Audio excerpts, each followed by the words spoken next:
Hello everyone, it's Supreme Leader Rosenbrand, and I'm here with Matster of the Knights of Ren. Hey. And the melancholy of Zachary Suzumiya. Oh, I'm fucking leaving.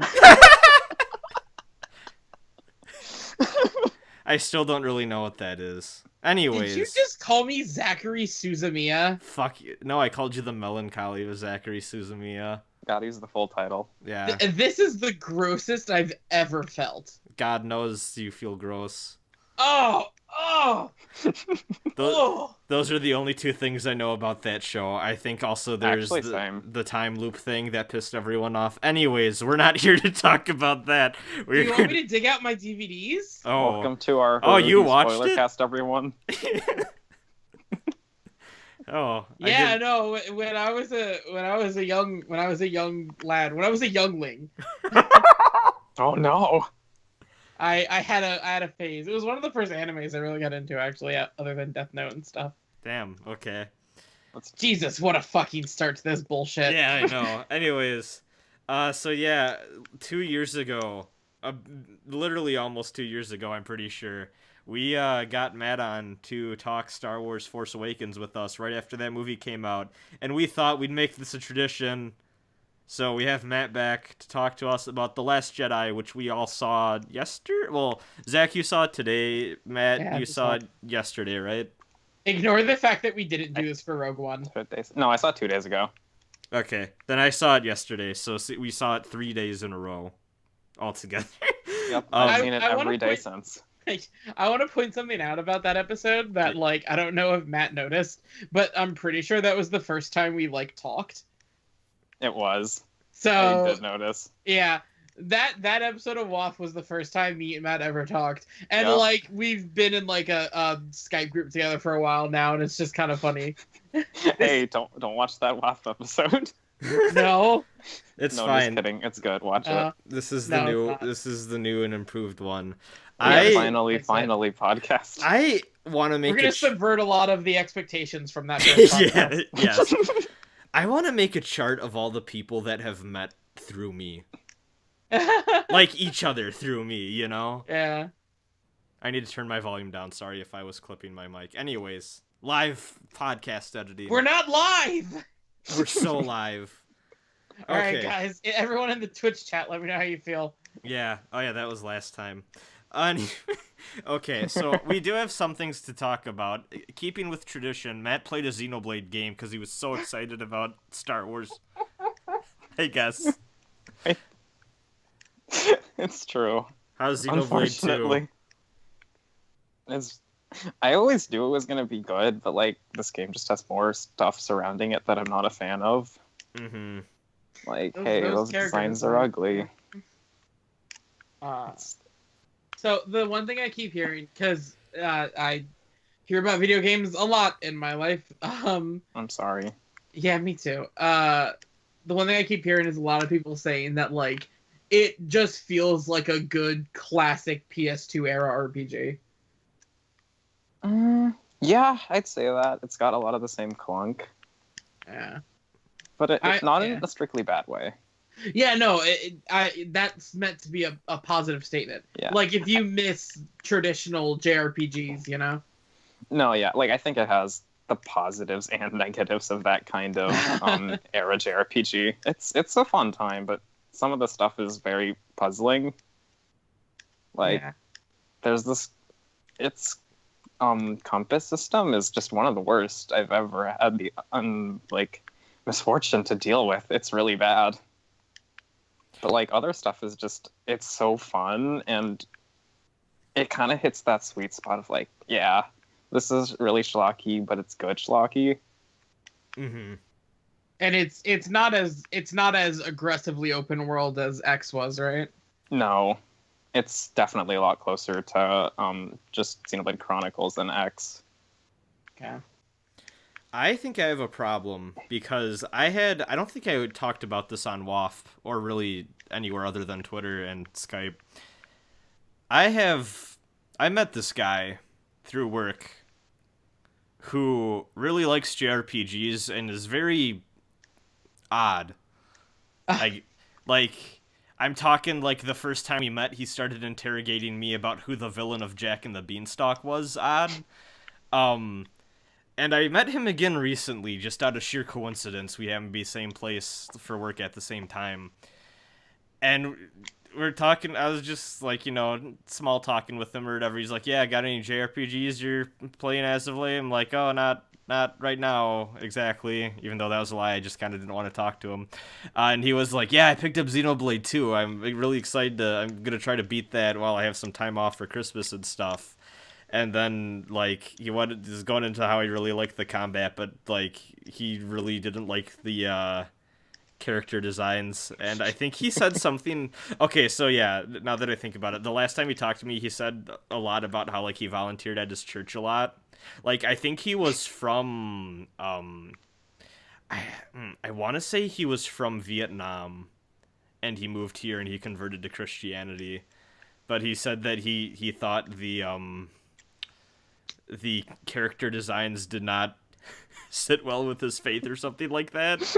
And I was just like, oh god, I want out of this conversation so bad. Like, I don't like the designs either, but for different reasons. So yeah, that was, I think I'm always gonna think of that man when I think of Xenoblade 2 now. I will say that they look better in games than they do in the trailers. That's good, at least.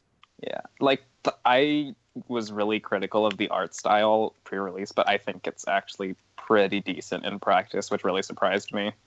It's also probably one of those things that the more you play, the less weird it feels. You just get used to it. Yeah. Well, even early on, though, like, I was surprised by it. It's not that bad. I think it's just the fact that it's so different from the last one, Mm-hmm. Well, I mean, hey, the last one didn't look too great in the character department either. Just in a different kind of way. Yeah. I feel like I would rather take that style, though, than this one, just because, like... I don't know. Like, they're both dull and generic in different ways. I think X's, like, overall aesthetic just fit my... I would rather have that dull and generic than anime, I guess. I don't know. But, yeah. I still think the first one aesthetically is the best looking, though. Yeah. And even that one, I know some people don't care for, and I can see why. I think what stands out, like, the most to me with this one, I think they can achieve it because of that surprising anime aesthetic they went with here, is, like, the colors look really good. Like, they pop very well, especially in cutscenes, which are, like, surprisingly well directed. In that kind of, like, PS2 JRPG way, especially. That's good. Yeah, like, I don't really think they could have done it with X's art style. Like, it's mostly really vibrant, and it just looks nice. Mm-hmm. What rare blades you got? So...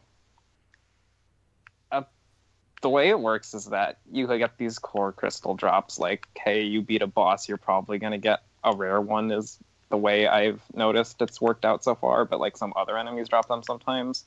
So it's like gacha, so you have to roll. I don't actually know what the rates are, but I've rolled maybe 5 rare core crystals, and I've gotten 2 rare blades out of it. So one of them is... I don't even know how to describe it. She's, like, got a bear nose and, like, magma shoes. Oof. And these 2 little dragon blue, like, colored familiars on her neck. And the weapon, like, every time you get a new blade, you had, like, a different weapon. So hers are, like, fist claw kind of weapons. It's a really poor design. Like, it's just bad. I'm also just kind of confused why they felt the need to add gacha elements to this game in general. Well, I can tell you one thing. Every single person I have talked to is only trying to get one, and it's the one they can't get. Cosmos? Yeah. Yeah. I thought I got her for a second, and I got really excited, and hey, I was disappointed. I got a special edition of that game sitting aside for me when I get my Switch. So, Nice. Man, I saw that special edition at work today, and I was like, oh, maybe I should have gotten that. That looks really nice. I don't know, and then the other Rare Blade I got is fine, but it's not a great design either. It's just not terrible. I don't know. It's fun. It's dumb though. It's probably would you say it's probably the best RPG on Switch, at least right now? Because, I mean, it's competing with Setsuna and, like, Rabbids, if you count that, and, like... What about Zelda? And, like, Romancing Saga 2. And I like that game, but... I mean, I haven't played any of those, but, like, I did play Zelda. Yeah. And I have a lot of problems with it, but I think it's a good game. Like, I'm still pretty early in Xenoblade, so it's hard for me to say, but I think the appeal between those two games, even though they're both open world, is, like, extremely different. Yeah. Like, if you're just looking for open world RPGs on the Switch, I don't think I could really... Not that I wouldn't recommend it, but say if you like Zelda or if you like Xenoblade, I don't think I could recommend the other one on the basis of you liking one of those. Nah, just buy Skyrim. Yes. Yeah, you could do that. Support Todd Howard. Zach, what have you been doing? Other than the things I mentioned last time, I've done two things, and both of them is watch television. I have two shows that I've been watching. The first of which is actually a show within the Marvel Cinematic Universe, but it's not on Netflix. You it's on fucking Hulu. hypocrite. It's on Hulu. Okay. It's not one of the Netflix ones. It's called Runaways. Oh. Yeah, so I had been told about that comic book a while back, and I've always meant to check it out, and I had not heard they were doing a TV show about it at all. Same, actually. I had a friend, I think in high school, who really liked that book. Yeah, they're like 6 episodes into a 10-episode season. Like, it's almost over. Oh. I Yeah. didn't realize that. Oh. Yeah. Yeah, it's been airing apparently on Hulu, and I haven't seen anyone talking about it. Like, no one. And that's a shame, because it's really good. Now, Nice. Runaways is different. Runaways ain't the X-Men No. thing, That's the right? Gifted one, I think, right? There's like 3 X-Men shows going on. Yeah, there's like a lot of Marvel, not Netflix things happening on like TV in various places, and like I don't know. For a while there, I thought Legends of Tomorrow was supposed to be Runaways, but then I realized wait, no, God. that's DC. Runaways. So for anyone that doesn't know, I'm not getting super into it, but the basic premise is that it's a bunch of teenagers who used to hang out together, but when one of them died, they kind of drifted apart and grew into their own little corners of, teenage high school BS. Some of the dialogue there, not the best. There's a lot of cringy stuff of like, oh, you don't know how to rate teenagers. It is. I posted this on Twitter, but we now have a story within the Marvel Cinematic Universe where the term social justice warrior is used. I saw that, and I was like, in what fucking... So that's Runaways. But getting past that stuff, and to be fair, it's only really bad in the beginning, it turns out really good. So the kids get back together, and I guess this is going to be mild spoilers for episode 1, but this is kind of in the premise, like they show this in the trailers and stuff, so it's not that like big of a spoiler. They all get together, and there's some talks about their parents also get together to do a thing, and they end up accidentally stumbling upon their parents meeting, and it's like a ritual sacrifice. Nice. And they discover that their parents are part of this evil villain group, and it's kind of them freaking out and figuring out how they handle that and what to do and where to go. So it's very different from other Marvel stuff, but at the same time it also feels a bit more fun and fresh than the Netflix stuff, which has gotten very monotonous and tired, in my opinion. Yeah. Yeah, no, I really recommend everyone check out Runaways if you've got Hulu.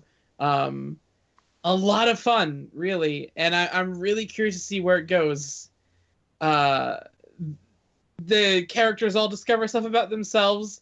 It deals with topics sometimes well, sometimes not so well, but yeah, I'm curious where that goes. I The might other- actually check. Oh, go ahead. Yeah, no. Yeah, definitely check it out. I might too, but I still want to catch up with other TV things I'm watching. Yeah, that's fair. You're still going through Twin Peaks, right? Yeah, and actually, I was gonna I wasn't gonna reference that because I forgot about it. I'm going through Twin Peaks season 2, and I'm like 2 episodes before it apparently goes to shit. So I'm excited to see how it all falls apart. So, I've talked about my sicknesses before, Mm-hmm. and last night at 2 a.m. I made a really bad life choice. Oh no. And I started watching Smallville. Oh. Oh. Why? So I'm caught up on all the DC shows currently airing, and I don't like any of them. All of Okay. them? All of them. That's a lot. It's like 4 or 5. Oh, that's So You I didn't like their remember- wedding crossover thing they did recently? it's so bad, dude. It was so bad. There was this one girl who, like, I think I can't.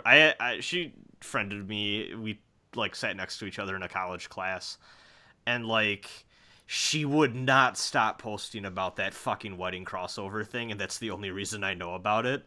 But like, like I kind of wanted to, like, I don't know if Facebook has the equivalent of a mute just because I log into Facebook once a month, but It does. okay, well, I should have used it. I didn't look. I just logged out instead. All right. Because So Twitter's better. forget talking about Star Wars. I'm now going to spend an hour talking about the wedding crossover. Yes. No.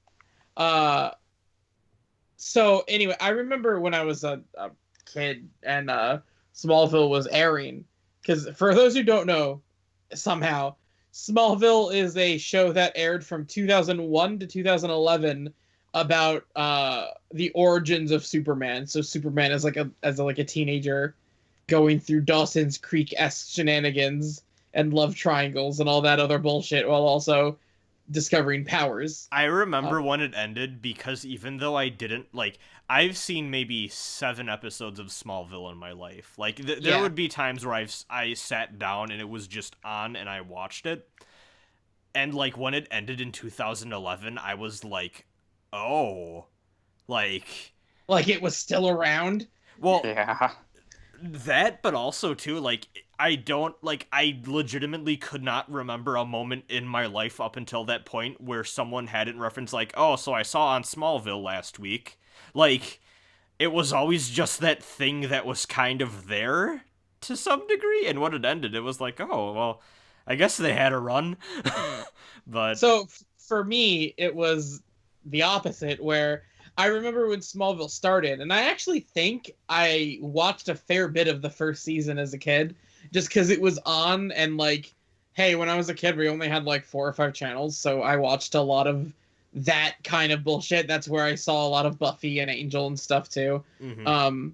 Speaking of which, definitely Smallville belongs in the same cheesy camp as Buffy and Angel, so that era of TV, you know? Mhm. But after season 1, I never heard of that show again and forgot it existed. And when I discovered that it ran for 10 years, I was like, hold on, there's 10 years of this show? And I kind of have to know, because I found out, like, later on, like, the fucking, like, Green Arrow and Flash and Supergirl show up. And, Oh. like, apparently they start fighting, like, Brainiac and Zod. And I'm like, what I remember of that show is, like, Monster of the Week teenage drama of, like, don't get close to my girlfriend, punk, you know? Like, So I need to know. So I turned on Smallville and I'm on like episode 3. So I heard from someone that apparently the writers, or like at least some of the people that were involved with Smallville throughout the years, are making that new Teen Wolf thing Oh, that's Is been that going them? on. Apparently. Oh. I don't know how accurate that is. I never looked it up myself, but that's what someone told me. yeah. So anyway, I don't recommend Smallville. We'll see where that one goes. You know what as it stands. You know what I've always thought of as the anti-Smallville, and that it was there for like a fucking month and then no one gave a shit? Heroes. Oh, dude. Heroes is a tragedy. Save the cheerleader, save the world. Zach, did you know Heroes came back to finish up not recently, but like a year or two back? So, did it actually finish up? Because my understanding is that they actually tried to make it like a comeback and then it just got canned again. So, Oof. I heard that every loose plot thread got wrapped up, but they had, like, every loose plot thread got wrapped up, apparently, but they still had, like, some hooks for, like, if they wanted to go on, but everyone's just was like, no, this shouldn't have come back, because this sucks, sort of thing. Yeah. Like, it just was really bad. Heroes is one of those shows that like it started with legit potential and then it was very clear that the writers did not have the competence to match, like it went downhill pretty fast. Anyway. Just like the Marvel Netflix shows. Hey. Remember when this was a Marvel Netflix podcast? Yeah. Now it's a Marvel Hulu podcast. Ooh. Everyone, please watch The Runaways. It's really good, I promise.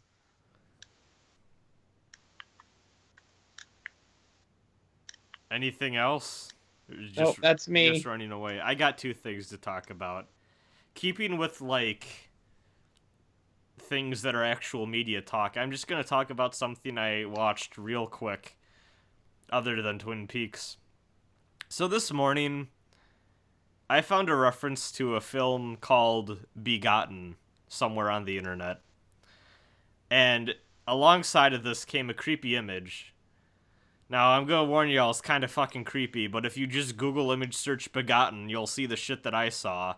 And I was like, I think I need to see this. And then I learned it's some artsy-fartsy shit, and I was like, huh, I bet this is gonna be some dumb edgy thing that I'm really gonna like, because that's kinda who I am. Oh my god, that was the most boring fucking thing in the world. I have not fast-forwarded through a movie in years, but holy shit. I actually reached for my remote and just started speeding up scenes. So it was made in 1990 by some like film student dude who said like it came to him in a vision he had when he was in a car crash or something. That is some creepy shit, can confirm. That's actually disappointing that it's bad, because that looks super cool. Like that image is fucking creepy as shit. I'm imagining y'all are seeing the black and white dude in the chair with the blood on him. Okay, so that is the first, 7 minutes of the movie. That is God sitting down in a chair in the corner of a room and disemboweling himself. Oh. And there's, creepy-ass noises playing. The dude is wearing a really cool mask where, he has eye holes and it cuts in on the look of, pain in his eyes, but, he has no mouth. And, it's, this weird, cross between, having, some, facial detail, but, it's not entirely a blank slate, but, it kind of looks like it from far away. So, God disembowels himself, and, it's really fucking creepy, and there's some gross-ass noises, and it goes on for a while, and I was like, what the fuck is this building up to? And then, out of God's guts comes, Mother Earth. And then the movie immediately goes downhill because Mother Earth just starts, walking around the room. And I was like, oh, this is just gonna be it. Then Mother Earth starts, doing the nasty with God's corpse. Oh. And then she gives birth to the son of Earth, who is, heavily implied to be Jesus. And then they go out in the, forest. And then, nomads, kill them. Well, the nomads kill Jesus, and then Jesus comes back, and then they kill him again.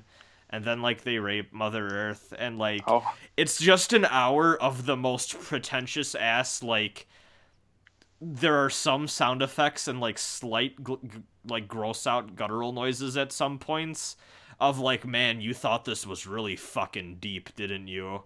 And it's just really bad. And it's so fucking slow. Like, there are points where, like, Jesus is just getting beaten, and I was like, I get it. And I just started fast-forwarding, and it was just, it's bad.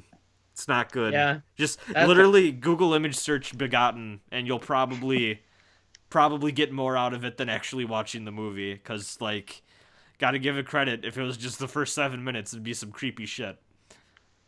can we get your JRPG friend's opinion on this? Oh. I would also like to know. It sounds really dumb and edgy. So. Yeah. It's really stupid. Apparently, also, too, he made, like, a spiritual successor, like, 15 years later that was on, like... God, I can't remember what... It was on... But, like, it played on TV, and it was called, like, The Celestial, like... Den of Birds or some shit. I don't fucking know. But, like, he made some other weird bullshit like this, so I don't know. But yeah, it was boring. Then the other thing is, I don't know if either of you were in the Skype call while it was happening, but I saw on Twitter someone post, hey, if you log into your UPlay account, you can claim Assassin's Creed 4 Black Flag on PC for free right now. And I thought, what the heck, I never use UPlay, but whatever. So I log into UPlay, and I noticed something very odd about my account. The first thing I noticed is that my username was like a jumble of letters that I'm not going to repeat. And I thought, maybe I just never got around to changing my username, and that, like, maybe they just give you an assortment of jumbled letters as the default, right? Is this a creepypasta? I was there for this.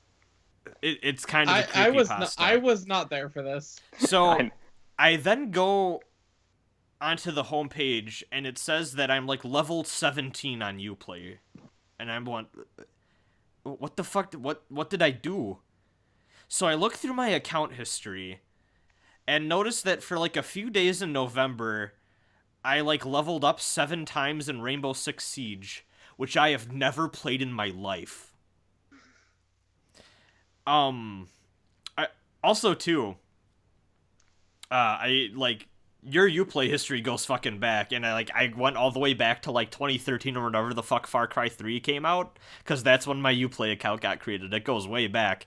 So I just look through, and like everything looks normal or fine or whatever, and then you just get to this random day in October where like shit starts happening, and I went, oh, I got fucking hacked. So I immediately, and also I noticed on my friends list, which I've never friended anyone on UPlay, I have 3 friends. So I block those fuckers, I changed my username, I immediately changed my password and enabled 2-factor authentication.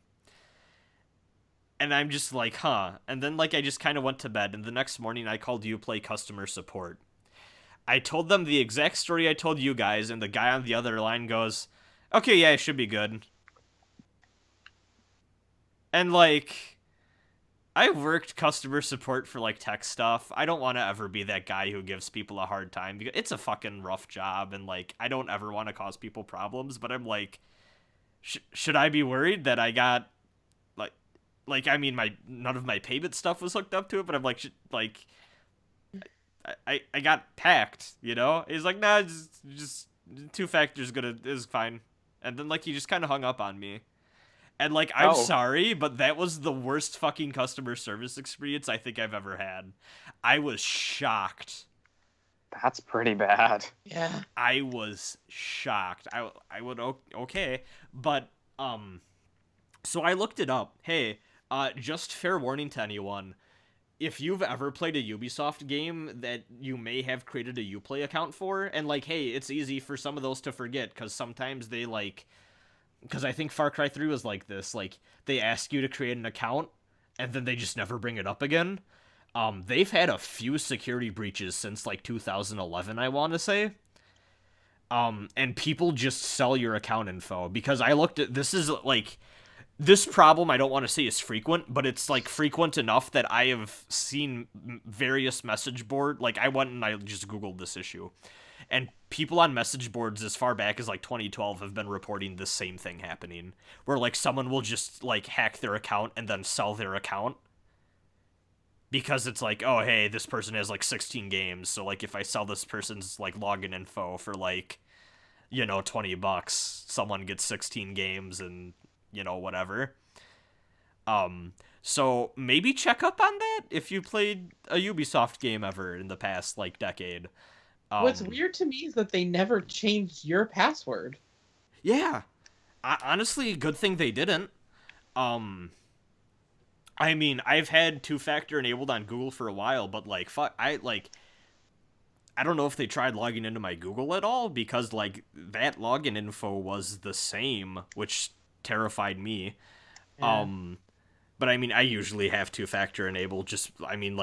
I kind of figured at some point that I do things on the internet publicly. At some point, someone's gonna try hacking me, so I might as well do two-factor early just to be safe.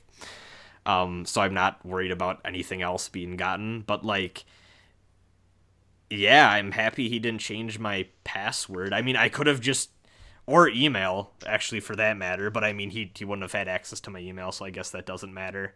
But the one thing is that before I changed my name to Rosenbrand, I just real quickly did a Google search for this dude's name. Some fucking 16-year-old from Germany who has a really shitty YouTube channel playing, like, Ubisoft games. Oh! I was waiting for him to say this. Oh!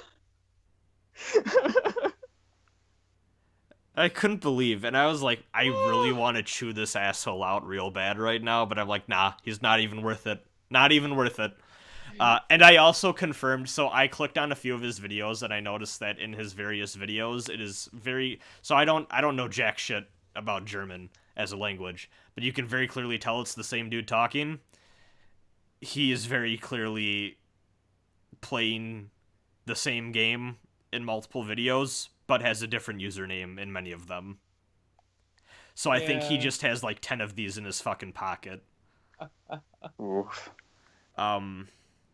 So yeah, I mean, I don't know. I debated like messaging the people that I was quote unquote friends with to be like, hey, what the fuck?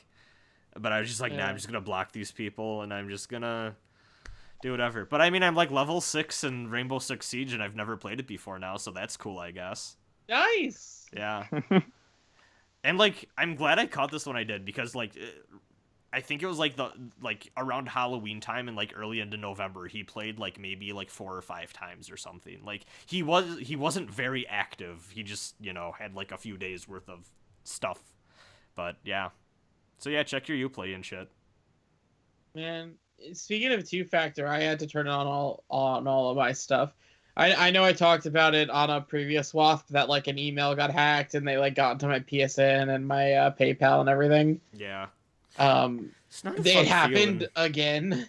Oh. Where I went onto my PSN and they were in there again. So I changed all the passwords again and I switched. I made a new email on Gmail. I switched everything over to that and then I turned on two-factor on everything and it hasn't happened since. Good. Two-factor, every time someone's like, oh, I would enable two-factor, but it's so annoying. Dude, you are like, just do it.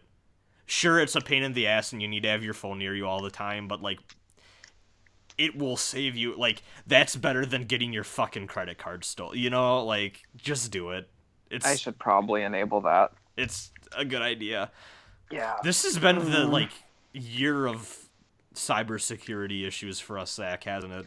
Yeah, it's been quite a hacking themed year. Yeah, just like DJ from The Last Jedi in theaters now. Oh. Do we want to talk about The Last Jedi now?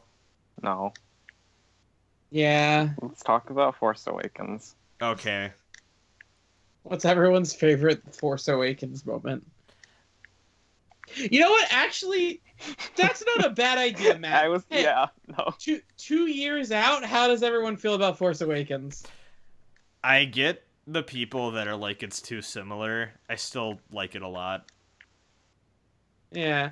I love that movie. I think like it's it really more good. now than then, I think. I can agree with that. I will say that like I do like that movie a lot, but I think I have more to say once we kind of get into The Last Jedi a little bit. Mm-hmm. Yeah, And that's fair. just to recap, because Matt was not Matt, you don't care much for Rogue One, and Zach, you're like it's good, and then you kind of cooled on it after like a month or so, Yeah. right? I definitely cooled on that movie. I don't think it's very good anymore. Oh. You know, it's not that it's a bad movie. It's just that it kind of feels nothing to me. Yeah, it's fair. That's my exact same feeling on it, pretty much. I dig it. I enjoy the. Actually, I'm going to talk a little bit about the portrayal of the rebels in that movie and what I like about the portrayal of the resistance in this movie. And also too, I like I don't know. I thought it was an interesting take, but also too like I don't think it's quote unquote necessary to see at the same time. So, but yeah, let's talk about Last Jedi. Do we want to do round table general? Okay. Do you mind if I start with just we can do like a quick like short? How did you feel walking out of the theater? Non-spoiler. Non-spoiler. Yeah, let's do non-spoiler stuff in general. So here's my. Okay, so I guess I should clarify before I went in. I don't really care if I get spoiled on stuff. Like, I've been very upfront about this before, but, like, I mean, I've figured, like, I'm gonna see this anyways. I'm not gonna, like, look up that much. I honestly, like, I didn't avoid trailers, but I mean, if I saw a trailer, I didn't, like, look away or anything, like a lot of people do. So I wasn't, like, I went in pretty fresh, but, like, I knew some stuff. I didn't know any of, like, the big moments or anything. But I had seen online a little bit, like, I read some of the reviews that were, like, just, like, you know, quick little, like, critic impressions, and, like, I saw that critics loved it. But a few hours before I went in, I saw, like, it seems like there's a lot of angry fans towards this movie. That's, I'm curious now. But I kind of just put that away, and I was like, whatever, let's just fucking see this thing. It's Star Wars. So, walking out of the movie, I had two really weird thoughts where I was... So, my first one was, man, the people that are the most angry about this movie didn't get what the movie wanted to say. You can say that again. And also, this movie... And this is a weird one. This movie made me like Return of the Jedi retroactively way more. Huh. And I'll get into why in a little bit. Okay. But yeah, who wants to go next? Matt, you can go. Okay, so this isn't like spoiling, but it does like kind of how I felt about the movie itself. Well, no, okay, I'll give a little background. Like, I intended on not watching trailers for like when the first one came out, like just I want to see this, and that didn't last at all. I watched that trailer as soon as it dropped. And I was really excited for Force Awakens, like incredibly so. And this one, it's not that I wasn't excited, but it felt like they weren't really hyping it up as much, or maybe that was just me. I felt that too. I don't know. Yeah, I guess I feel possibly too that some people already are starting to feel the fatigue. I think Rogue One didn't help that, you know? Yeah. I think also part of it's just like, hey, the first one in the new Star Wars trilogy is obviously going to be more exciting, but I don't know. So it's not that I wasn't excited for this, but I wasn't like just, oh my god, yeah. Like, it kind of snuck up on me this year, honestly. Same. Yeah. Like, I was kind of like, oh shit, I need to get tickets. Yeah. I think it just... So, like, I didn't have, like, anything spoiled for me. I was pretty much entirely, like, just blind on it besides the trailers, so... I I expect it to be a good movie. I mean, like, it's Star Wars. I enjoy it. I have faith in it enough that I think it'll be like a fun time. And so I think at least like when I was watching it, I was like, yeah, this is good. I don't think I really like, yeah, this is a great film. I don't think I kind of felt that until maybe like the second and third act, I'd say, because I think those parts are fantastic. But the first was just like, yeah, this is okay. So I'm gonna have a more extreme version of your feelings then. Okay. So I am going to be the extreme version of Matt on this one, because I started that movie and I immediately, like 10 minutes in, just went, oh no, because I hated it. I hated the first 1/3 of this movie, and then I started to warm up to it a little bit in the middle, and then I fucking loved everything about it by the end. Same. It's good. Yeah. The 1/4 was a slog for me, and I was really worried, like, oh no, am I not gonna like this? I'll get into. There was something that I'm gonna talk about that like snapped in my head, and as soon as I got into a certain method of thinking, but I'm not gonna mention it because it's kind of spoilery. As soon as something clicked in my head, I started liking the movie more, and I don't know why. It was a really random one, but To be fair, I still have complaints and problems about that first half of the movie. I don't think that everything I felt is invalidated by the stuff I like. I just think that the stuff I like is something I like so much that I stopped caring about any of the problems I had with it. And I'll explain that more when we get into spoilers. Because I do have one big complaint, and I think it's going to be something that a lot of people agree with. So, should we get into spoilers? Yeah, I just for like general impressions though, I definitely really good. And if you like Star Wars at all, you should go see it. I love it. I understand if someone told me they didn't like it. That being said, I think this is the closest we're gonna get to a normal person Metal Gear Solid 2. I think this is a movie that 5 years from now, people are gonna be like, fuck yeah, Last Jedi, how the fuck didn't people get it at first? Yeah. This is the first movie in a while where I honestly, I'm happy we weren't able to record this podcast yesterday, because I basically sat on this movie all of today, and the more I thought about it, the more I got excited and was like, yeah, like, the more I realized what they're doing with it, the more excited I got. And I think it's fucking fascinating, and, like, honestly, like, kind of a miracle in a weird way that we have something as, like, corporatized and, like, sanitized and culturally huge as fucking Star Wars to be divisive to the mainstream. So on the note of like thinking about the movie, I mentioned this before to you guys in like the Skype group, but so it's the holiday season at my job right now, and I work at a retail place, so it is very, very busy, and there was a lot to do today. We're supposed to stay until midnight, but we only stayed until 11. But there was a lot to do. Regardless, the minute my boss heard me say that I saw Star Wars, he said, "Follow me." We went into the back room and just talked about Star Wars for 20 minutes. Because he had to talk about it with someone, Did you he know? like this movie? Yes, he loved it. That's good. That's great. It was just like 20 minutes of us in the back, like, going through all of our thoughts on the themes and the characters and the plot and what it means for the series, while, like, everyone else was up front working. That's what this movie is doing to people. Yeah. Yeah. I'm actually, like, really glad that we had a little time set on it too, because I think it definitely, for me, just seeing how people are reacting, I didn't have a chance to do much of that until like yesterday and today. I think it's really interesting. Like, I'll get more into that during spoilers for obvious reasons, but there's some stuff.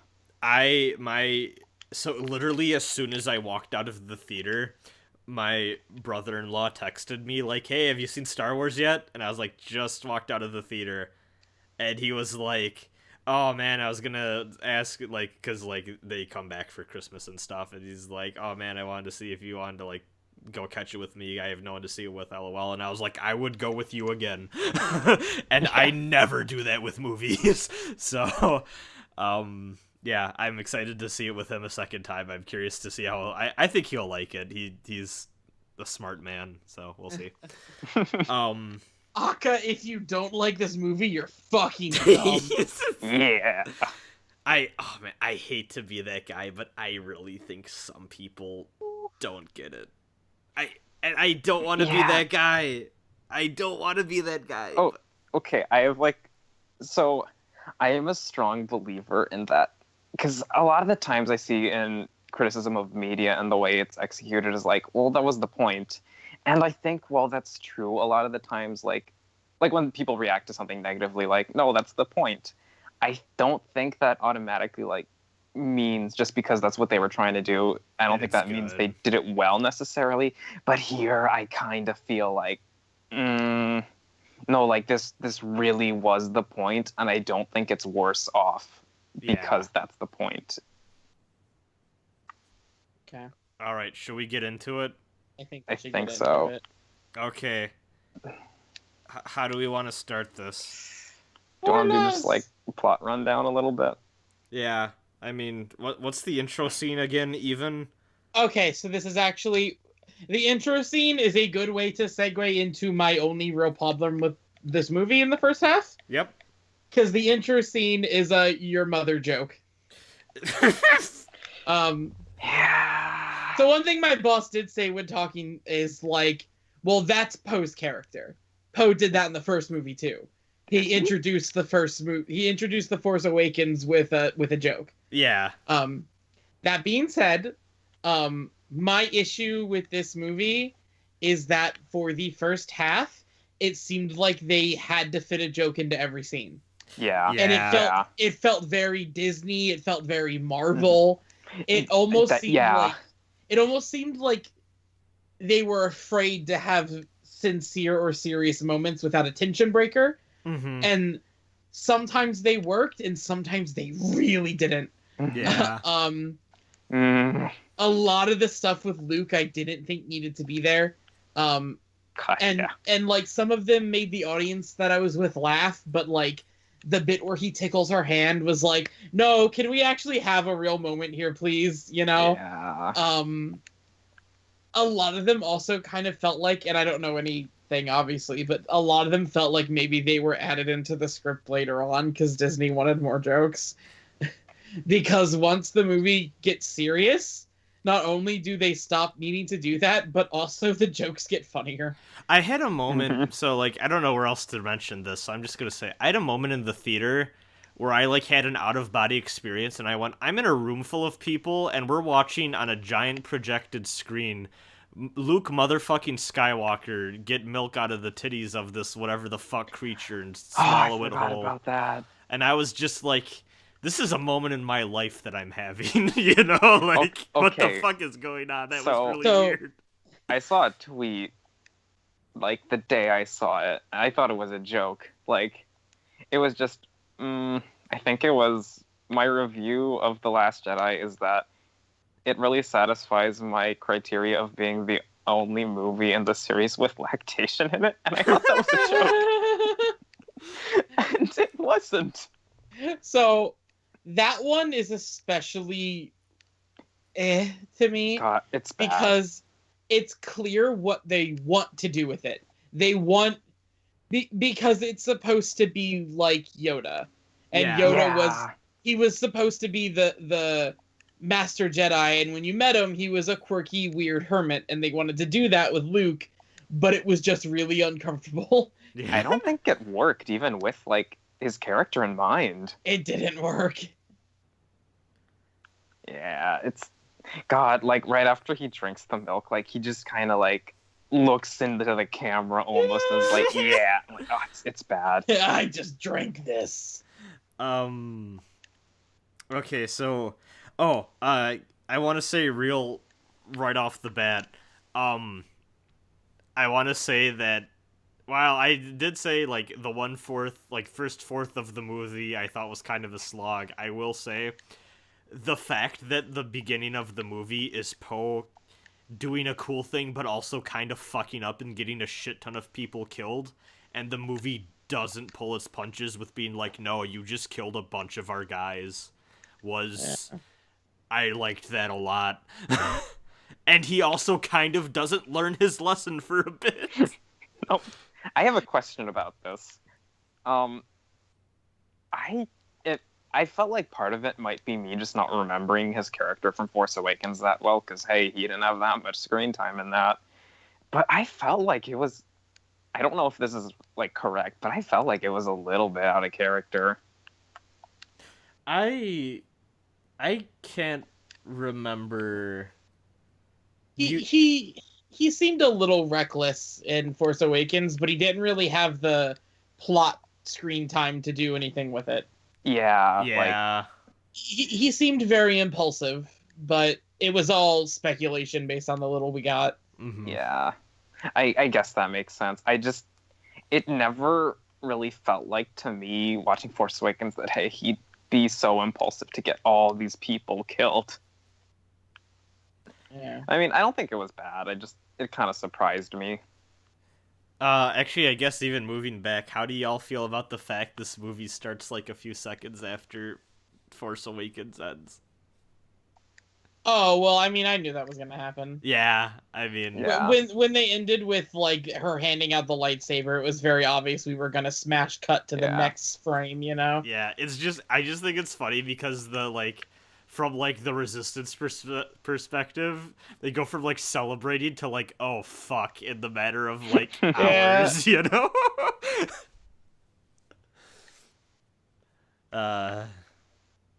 Okay, I guess we should actually start walking through the plot then. Yeah, so, first battle sequence happens. It's every Star Wars... Well, not every Star Wars, but... Star Wars likes to have their opening, Space shit. Mm-hmm. Yeah. I thought it was fun, but I think the jokes undercut it.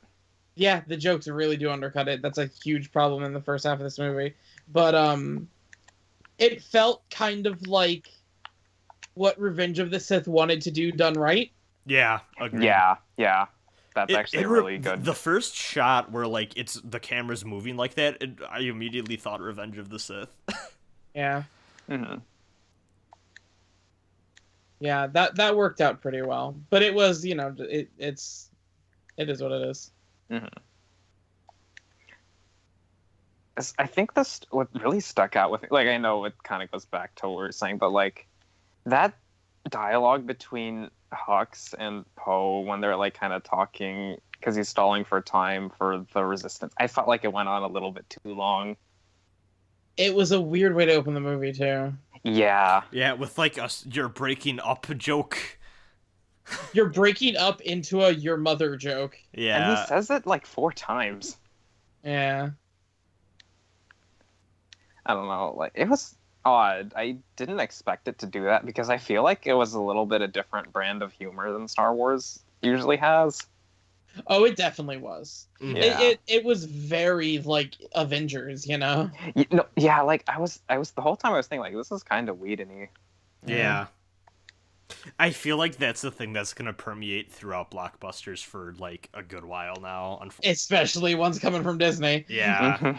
Which is gonna be 40% of movies at this point. Hey. Modern jokes, monopolies. Dude, oh my god. Okay, this is a tangent. When the fuck are we getting a Monopoly movie? Oh, I don't know. I mean, someone probably has the rights to that already. Oh man, I can't wait for the Monopoly movie. All right. From there, the Resistance gets tracked through hyperspace. That was weird. Yeah. Man, so this is gonna be for nobody out there. But the minute they started doing that plot, I started thinking of the 2003 Battlestar Galactica series. Oh yeah, this really is for nobody. Hey, someone out there thought the same thing, and I love you for it. So, that moment where I said everything clicked for me was at that point. Well, sorry, Okay. not at that's early. not at Yeah, that point. I think but I got it a little later than not, that too. Sorry, not at that point, but like it was a point around 1/4, but it has to do with that as a concept, like the tracking. For whatever reason, the moment that it clicked with me, oh, the big thing of this movie is going to be trying to get the ship away from the other ship. Yeah. I started to like it more because like I didn't realize that was going to be such a big thing. I just thought it was going on for like I thought that plot was just going on for a really long time. So I guess this is, man, it's going to be really hard to stay on track, but this is kind of a good way to talk about this. One of the things I really like about this movie, and so I have a friend, and my friend didn't like the movie that much. Mm-hmm. And to be fair, I haven't talked to him about it. I've just seen what he has to say. He said that it felt like nothing happened and that it didn't justify a whole movie. I think that one of the things that some people are going to dislike, but one of the things I love, is that this is a very small movie. In the sense of it is about being trapped and trying to get out of this single situation because it all might end here. It's not a giant, like, sweeping adventure across galaxies. It's a very, very small scale. It's a motherfucking intimate battle. Yeah, it is a battle. It is an intimate situation that lasts the entire movie. Mm-hmm. I do have one problem with that setup that we'll get to later. Okay. Mm-hmm. Oh, go on, Matt. Oh no, yeah. I feel the exact same way. I really, really like that about the film. Like, we don't have a lot of opportunities for stories that do this that much, so the more I thought about it, the more I enjoyed this aspect of it. I have one problem with the setup. So we constantly see these green lasers being fired off like they're fucking mortar shells. It's space! Why are they curving? Listen, just shoot straight lasers at them. Are you arguing about laser science in Star Wars? Okay, but like, why are they curving? Just make them shoot straight. That bothered me. They're magic ones. Oh, okay. God, the whole thing's ruined. Yeah. Worst Star Wars since the Phantom. Man, it's bullshit because there wouldn't be sound in space. Yeah. How do y'all feel about Rose? I was like her, but I want to like her more than I do. Same. Yeah. So I was really worried at first, like a lot of things. I started warming up to her a lot towards the end. She has a really nice but sappy line. Yeah. But yeah, I feel like she needed a little bit more than what we got for her to really work. I think it's fine, but I wish they got into her relationship with both her sister more and with Finn a little bit more. Yup. Yeah. So I feel like I started to like her more because the reason she exists is to have her view of Finn as a hero challenged, and like that's kind of like Finn and her's version of the whole like, hey, the legends aren't always what they're out to be sort of thing that like the rest of the movie is kind of about in a lot of ways. Yeah. But she doesn't like, she's mad at Finn for all of 2 minutes, and then they're like immediately like, okay, here's the plan, we're gonna do this together. Yep. And I kind of wish that there was like some sort of moment where she was like, I thought you were cooler than you actually were, other than just the initial one, you know? No, but she falls in love, so it's fine. Yeah. At some point. Yeah. This movie took place in a day. Like, I thought it was really iffy to do that even before I realized how short the time span was. So I feel like part of that is a desperate attempt to solidify, no guys, Finray isn't a thing. Yeah. I mean, I like this movie really gave me like just close friend vibes from them. Yeah. Like, To be fair, I always personally felt that way about it, but Same. I think I could see it being interpreted differently, like at least up until maybe like the first half of this film, but like by the time they start interacting with each other, like it's so clearly just like these guys are best friends to me that I don't really think it left much room for anything else. Hey, as a side note, I didn't fucking realize till that scene towards the end that Ray and Poe hadn't fucking met each other yet. I was like, oh yeah, they totally haven't met before. Yeah, I thought that was really funny. Yeah. I also want to say, just while we're on the ship stuff, I love the fact that as soon as shit really hits the fan, we get infighting with the Resistance. Yes. Because one of the things that I loved about Rogue One, the rebels in that are fucking terrorists. Like, they are straight up an insurgency, and some of them are fucking brutal like, they're not even freedom fighters, they will kill a motherfucker. And I love how we get, it's obviously not that movie, but, like, some of them don't fucking care no more when the shit hits the fan. They just want to get out and live, you know? Well, there's that, but also, like, we do learn that they're buying weapons from sleazy weapon dealers, you know, like warmongers and shit. I was shocked that this movie went there. Yeah. I honestly, it's one of my favorite parts of the film. Like, I respect that so much because you know what? That's a fucking that's a thing that you should really show, because guess what? That shit happens. Yeah. I was, not expecting that to go there. That whole casino thing, too, like, oh, all these people are complicit, was like, fuck, you know? Yeah, okay, so, fuck, we're getting so out of order, but I'm gonna talk about the casino for a moment. So, my only problem with the idea of this being a small-scale movie with a single tension is that the casino kind of ruins it. It's so bad.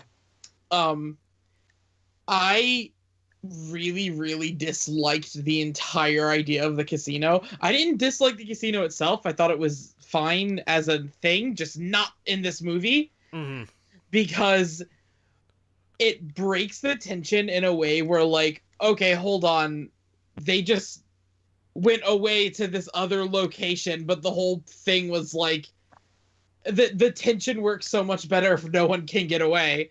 And I get that they were going to get someone to help get everyone else away, but it just kind of feels like they were stalling for time and they wanted to be... It was a little weird, and I feel like there was a throwaway line where they were like, oh, they wouldn't detect a pod this small or something? But the thing is that's... So they also say that about the pods at the end, but, like, there were always enough pods to escape then, like... Yeah. To be fair, that was a different plan. Yeah, that's true.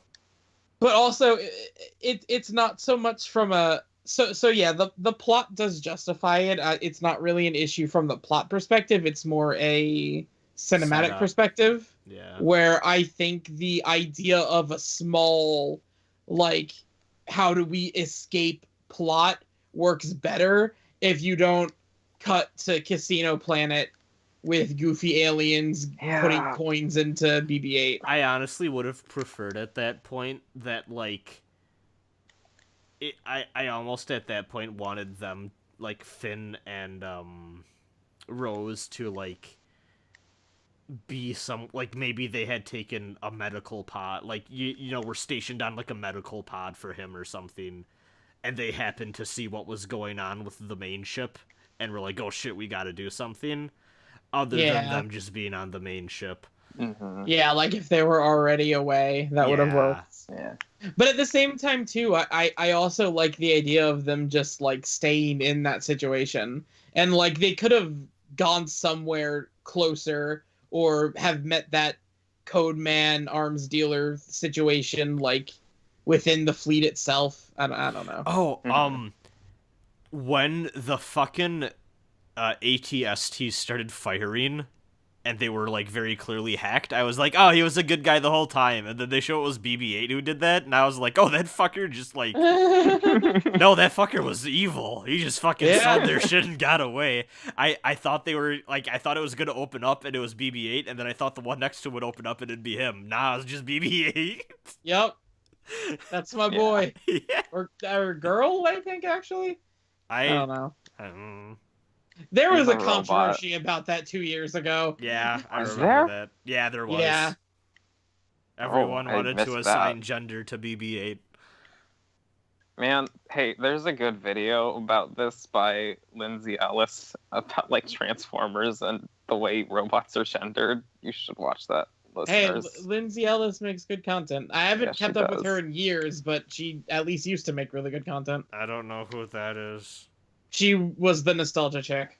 Oh, yeah, okay, I know who that is. Anyways. One of the few people to walk away from that situation with a bit of self-dignity, but let's move on. More like channel not awesome. Good one. Anyway, but my issue with the casino scene is minor, honestly. It doesn't hurt the movie that it's in there all that much. I just would prefer it not to be. Honestly, I feel like if they cut a little bit of the Luke Island stuff and found a different way to have that plot with Hacker Man, I would have liked the movie like 100%, but 99.9% is fine too. So the one Marvel movie or the one Marvel joke I respect a lot in here though is when Finn's like, "This isn't your ship, is it?" Like, I don't know why, but that one killed me. It's fine. Were you saying something bad? Oh, this is gonna sound weird. I think the casino... I don't think this is inherently a bad thing. The casino, like, subplot feels like just the setting and, like, the goals around that whole sequence. It feels like a prequel story. Oof, I could feel that. Not in a bad way, although, like, I didn't really care for it. It just felt like that's the kind of thing that was in those movies. Like, it really reminds me of, like, that sequence in Attack of the Clones when they're chasing the bounty hunter. Oh, yeah. I thought of the same part. I kind of did too. Like, hey, take that as you will, but... And to be fair, that was the best part of Attack of the Clones, though. Yeah, I mean, I think that part's fine. Yeah. Yeah, and, like, the goofy aliens with the coins, and that felt prequel-y. Mm-hmm. Oh, yeah, like BB-8 shooting the coins out is... Yeah. Why the fuck did the cops look like rebels? They had the hat. Do you wanna dial back to plot or? Yeah, kind of. Well, I just want one thing about the casino. Oh, sure. I agree with basically everything y'all said. The final shot of the movie made that all worth it to me. 100%. We'll get there, though. Yeah, we will. Do we want to talk more about island stuff now? Yeah, let's talk about island stuff. So... Oh, wait. Sorry. We did skip one thing, though. Oh, what? Hey, they introduced Snoke for real during that fight scene. Oh, yeah. I liked the idea of him just being able to do force shit, like, that far away. Yeah. Well, because, no, I mean, they have, like, the whole throne room thing. Oh, yeah. When he's like, oh, yeah, I have an ace up my sleeve, even though it was just new technology, I guess. Mm-hmm. Not only that, but also them immediately being like, you didn't live up to Darth Vader, and he smashes the mask. Oh, God. I forgot about that. Yeah. But, like, we're gonna have to have a whole segment on Kylo Ren, though. So. Yeah. I could not believe that they would throw away such a fucking iconic marketing symbol. So I know I'm like, so this movie though. yeah, but like, because I kept thinking that from the marketing guy, like, there's no fucking way that that's gonna remain broken the whole movie, because like, Disney corporate's gonna be pissy about that. No, nah, that fucking mask is gone, son. That's a Force Awakens things now. That's not a Star Wars new trilogy thing. Man, just that scene though, like about Snoke and Kylo Ren, when Snoke is like, I forget the exact line, but it's something like, "You're just a child wearing a mask," and he's like, "Take that ridiculous thing off." It's so good. It's so good. That was really good.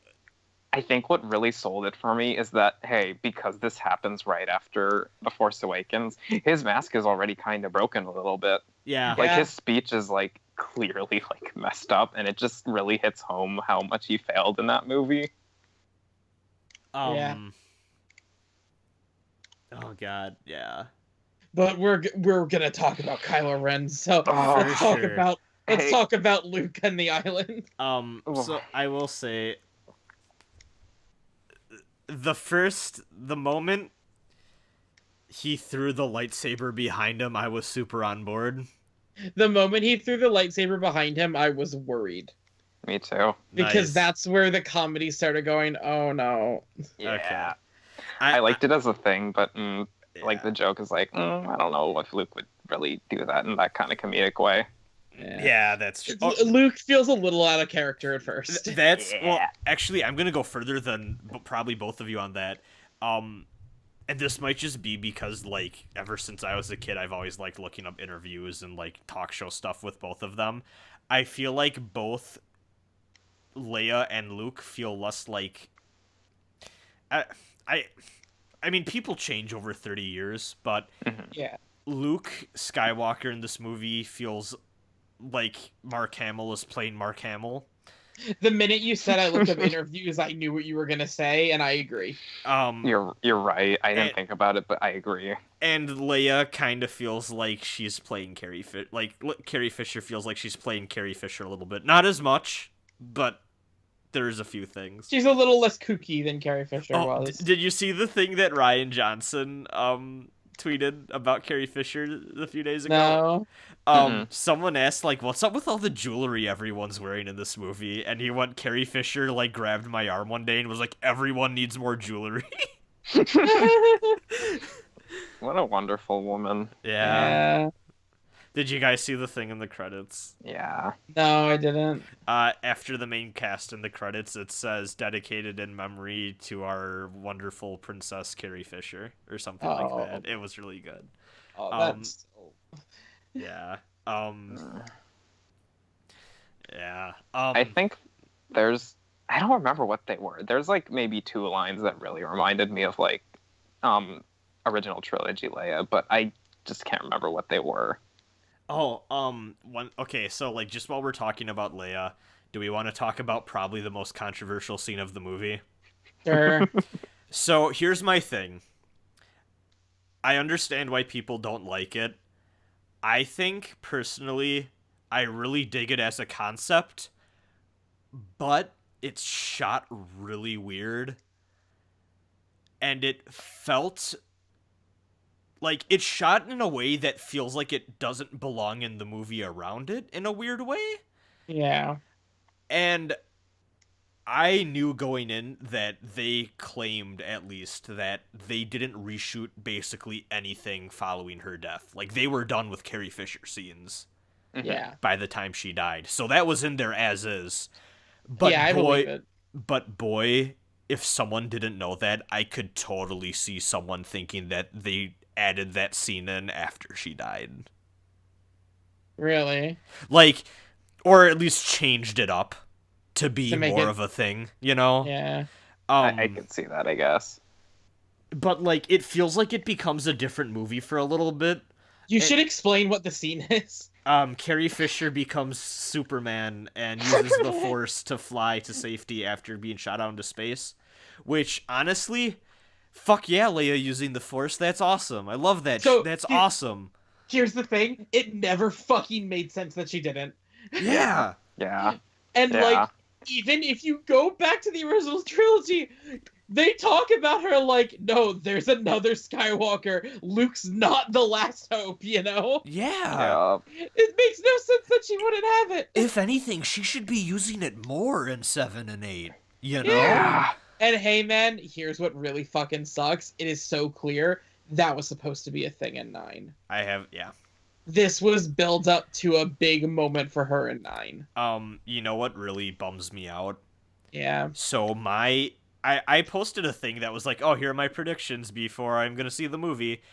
One of my things was like, I don't think she's gonna die in 8, but I have a feeling that in 9 she's gonna be referenced, but never never shown, but like referenced as still being around and doing shit, you know? Yeah. That's a lot more awkward to pull off now that the Resistance is like 25 people. Yeah. So to be fair, and we'll get into this later, but I think they have at least somewhat of an out in the sense of the ending themes of this movie being like kind of out with the old and with the new. Yeah. You know? Also too, the final thing Luke says to Leia, I think God. Oof. That really got me. Everyone in the theater was just kind of like, you know, like, and like they couldn't have known, you know, like, Yeah. What a fucking magical moment. So like, hey, if you haven't seen this movie and you just want to know the spoilers and stuff, the last thing he says to her is like, no one's really lost forever, in reference to like Kylo Ren. Yeah. But like, hey, he's saying that to Carrie Fisher. Yeah. It was really strong. Yeah. It was. Should we talk about island stuff now? Let's talk about the island. Yeah. Okay, it is so hard with this movie because there's so much we want to talk about. Everything connects to everything. What a good movie. So Yeah. I had a feeling. No, I didn't think Luke was going to be as jokey as he was. I think I'm fine with it a little more than you guys, but also too, it's very clear they're trying and like in some regards failing to do the like kooky Yoda thing from episode 5. Yeah, they're trying to do kooky Yoda thing while at the same time doing like punished Luke, and I don't think they meshed as well. I think the problem is they did it for one scene and then stopped.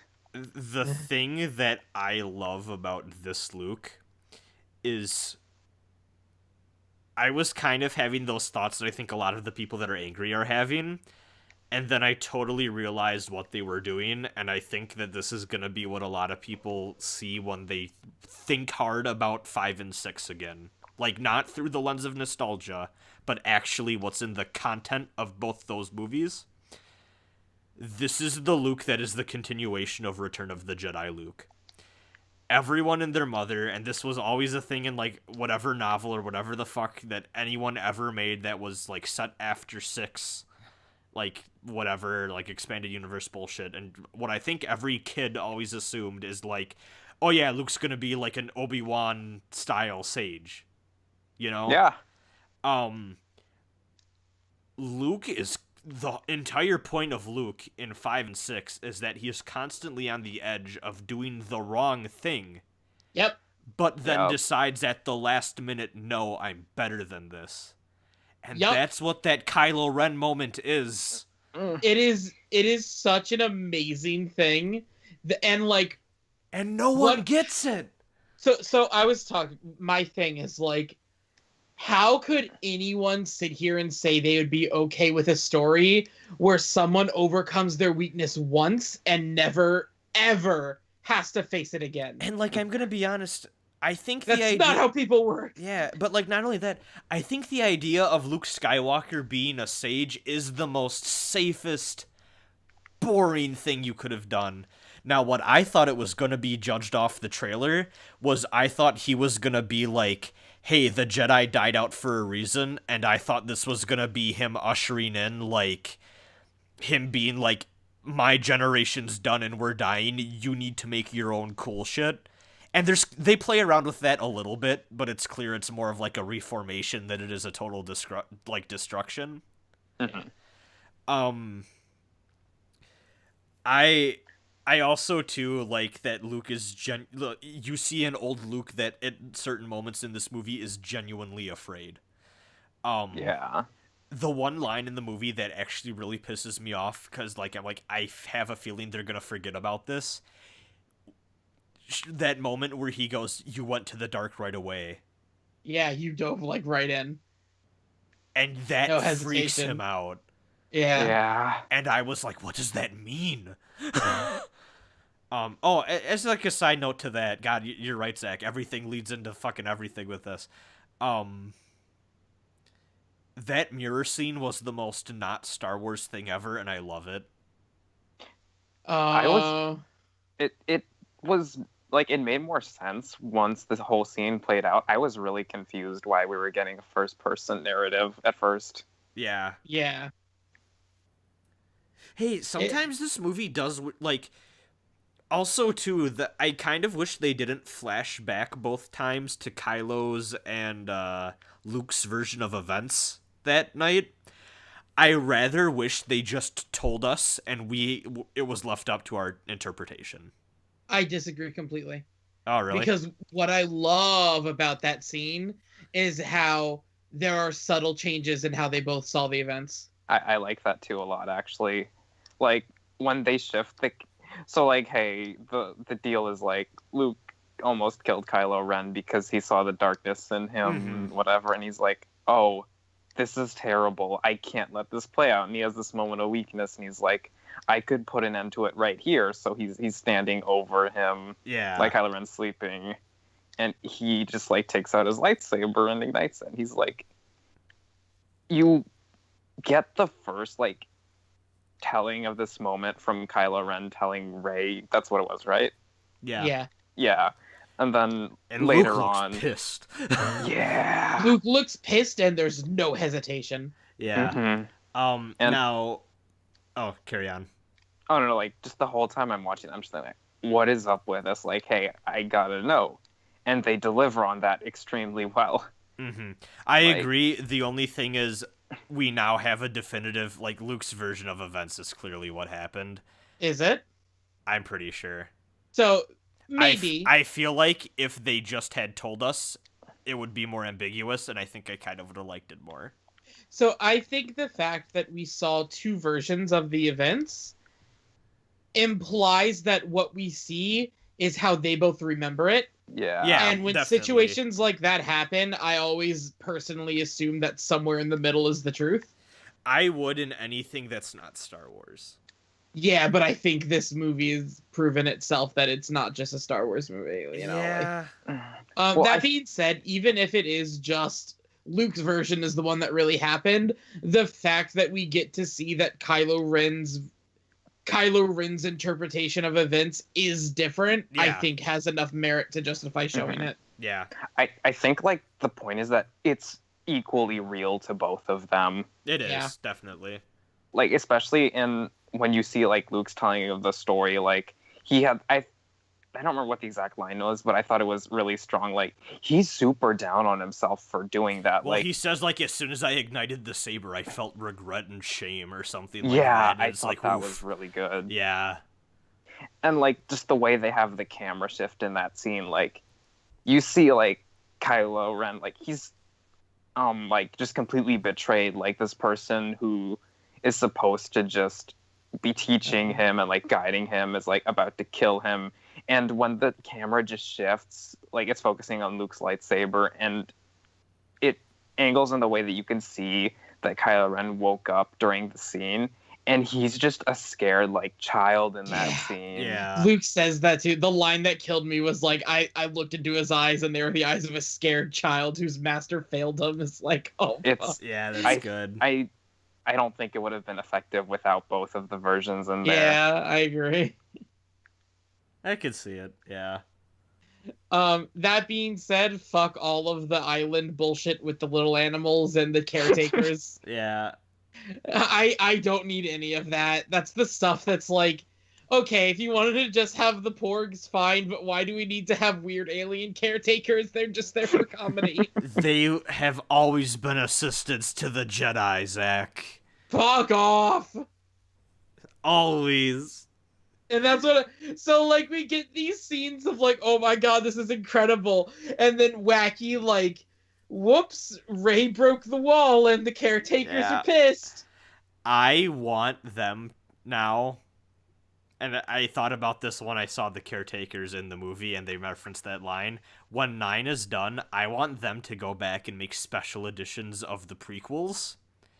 Where they add in shit from the sequel trilogy, and I want the caretakers to be all over the Coruscant scenes in the Jedi Temple. Just so like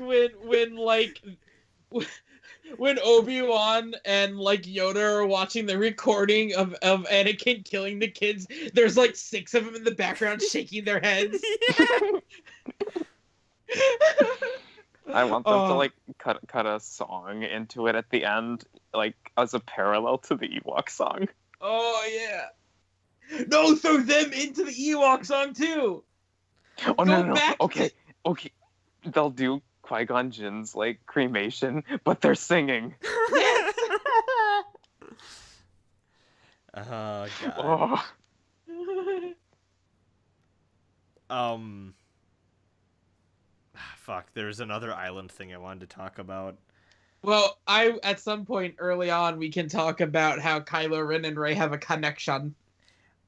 That's my favorite part of the movie. That is so fucking good.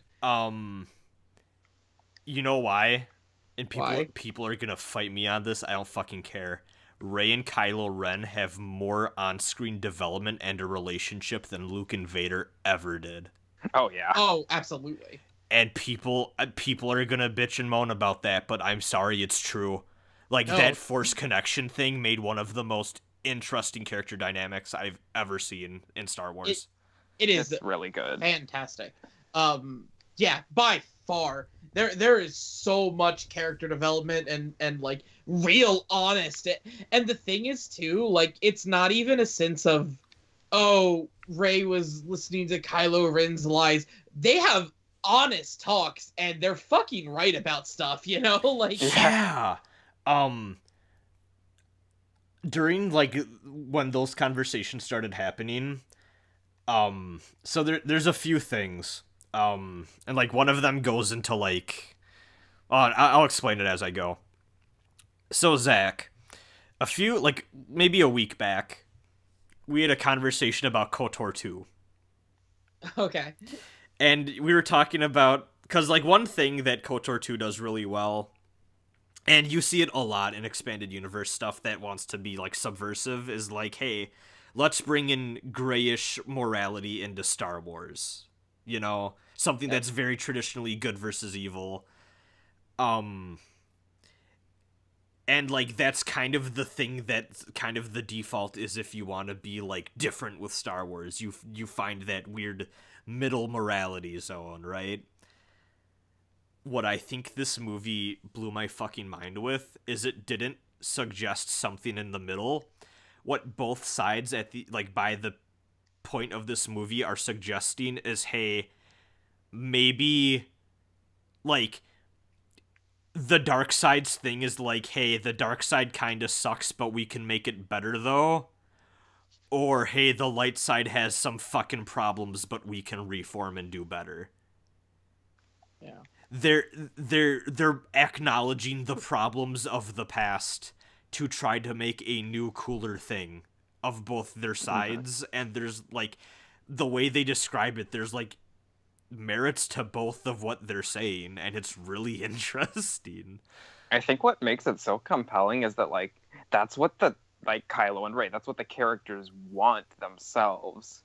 Yeah. Like, it's not just a message that's kind of there, it's actively a part of the narrative. Yeah.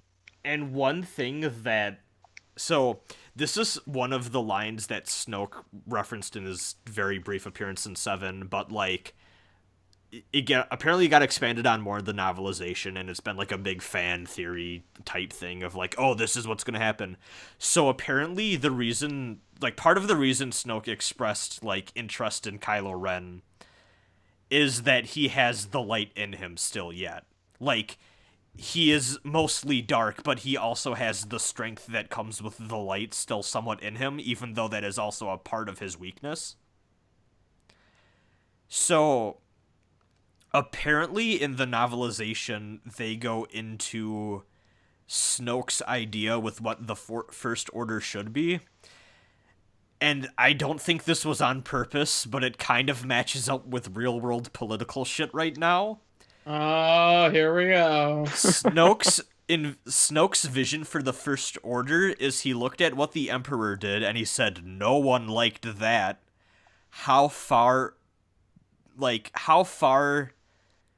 past that can I go where people still find it mostly acceptable, but I can get away with doing my shit?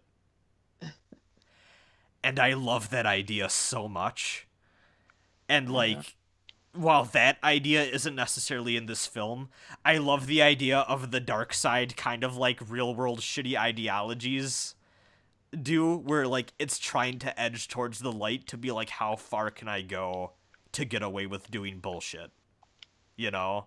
I love that idea so fucking much. It's fair.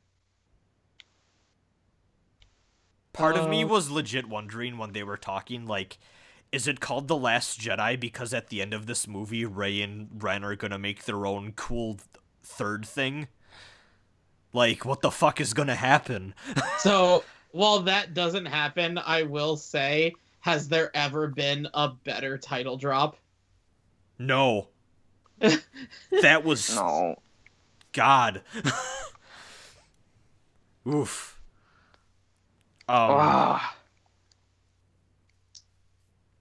Can we talk about the Big Island thing? What's the Big Island? Oh, yeah, okay. I did not expect No? fucking Yoda to be in this movie. Yeah. Oh, yeah. What the fuck? I know! Ah. I didn't So- like it. Okay. Why didn't you like it? Well, okay, this is not the reason I didn't like it, but hey, that CGI puppet looked weird. I think it looked a little off, too. And the color palette is also different than Yoda's been in every other movie, but that's not why. They It can felt- touch it up for the Blu-ray. Yeah, I hope so. But So, I don't think he needed to be there.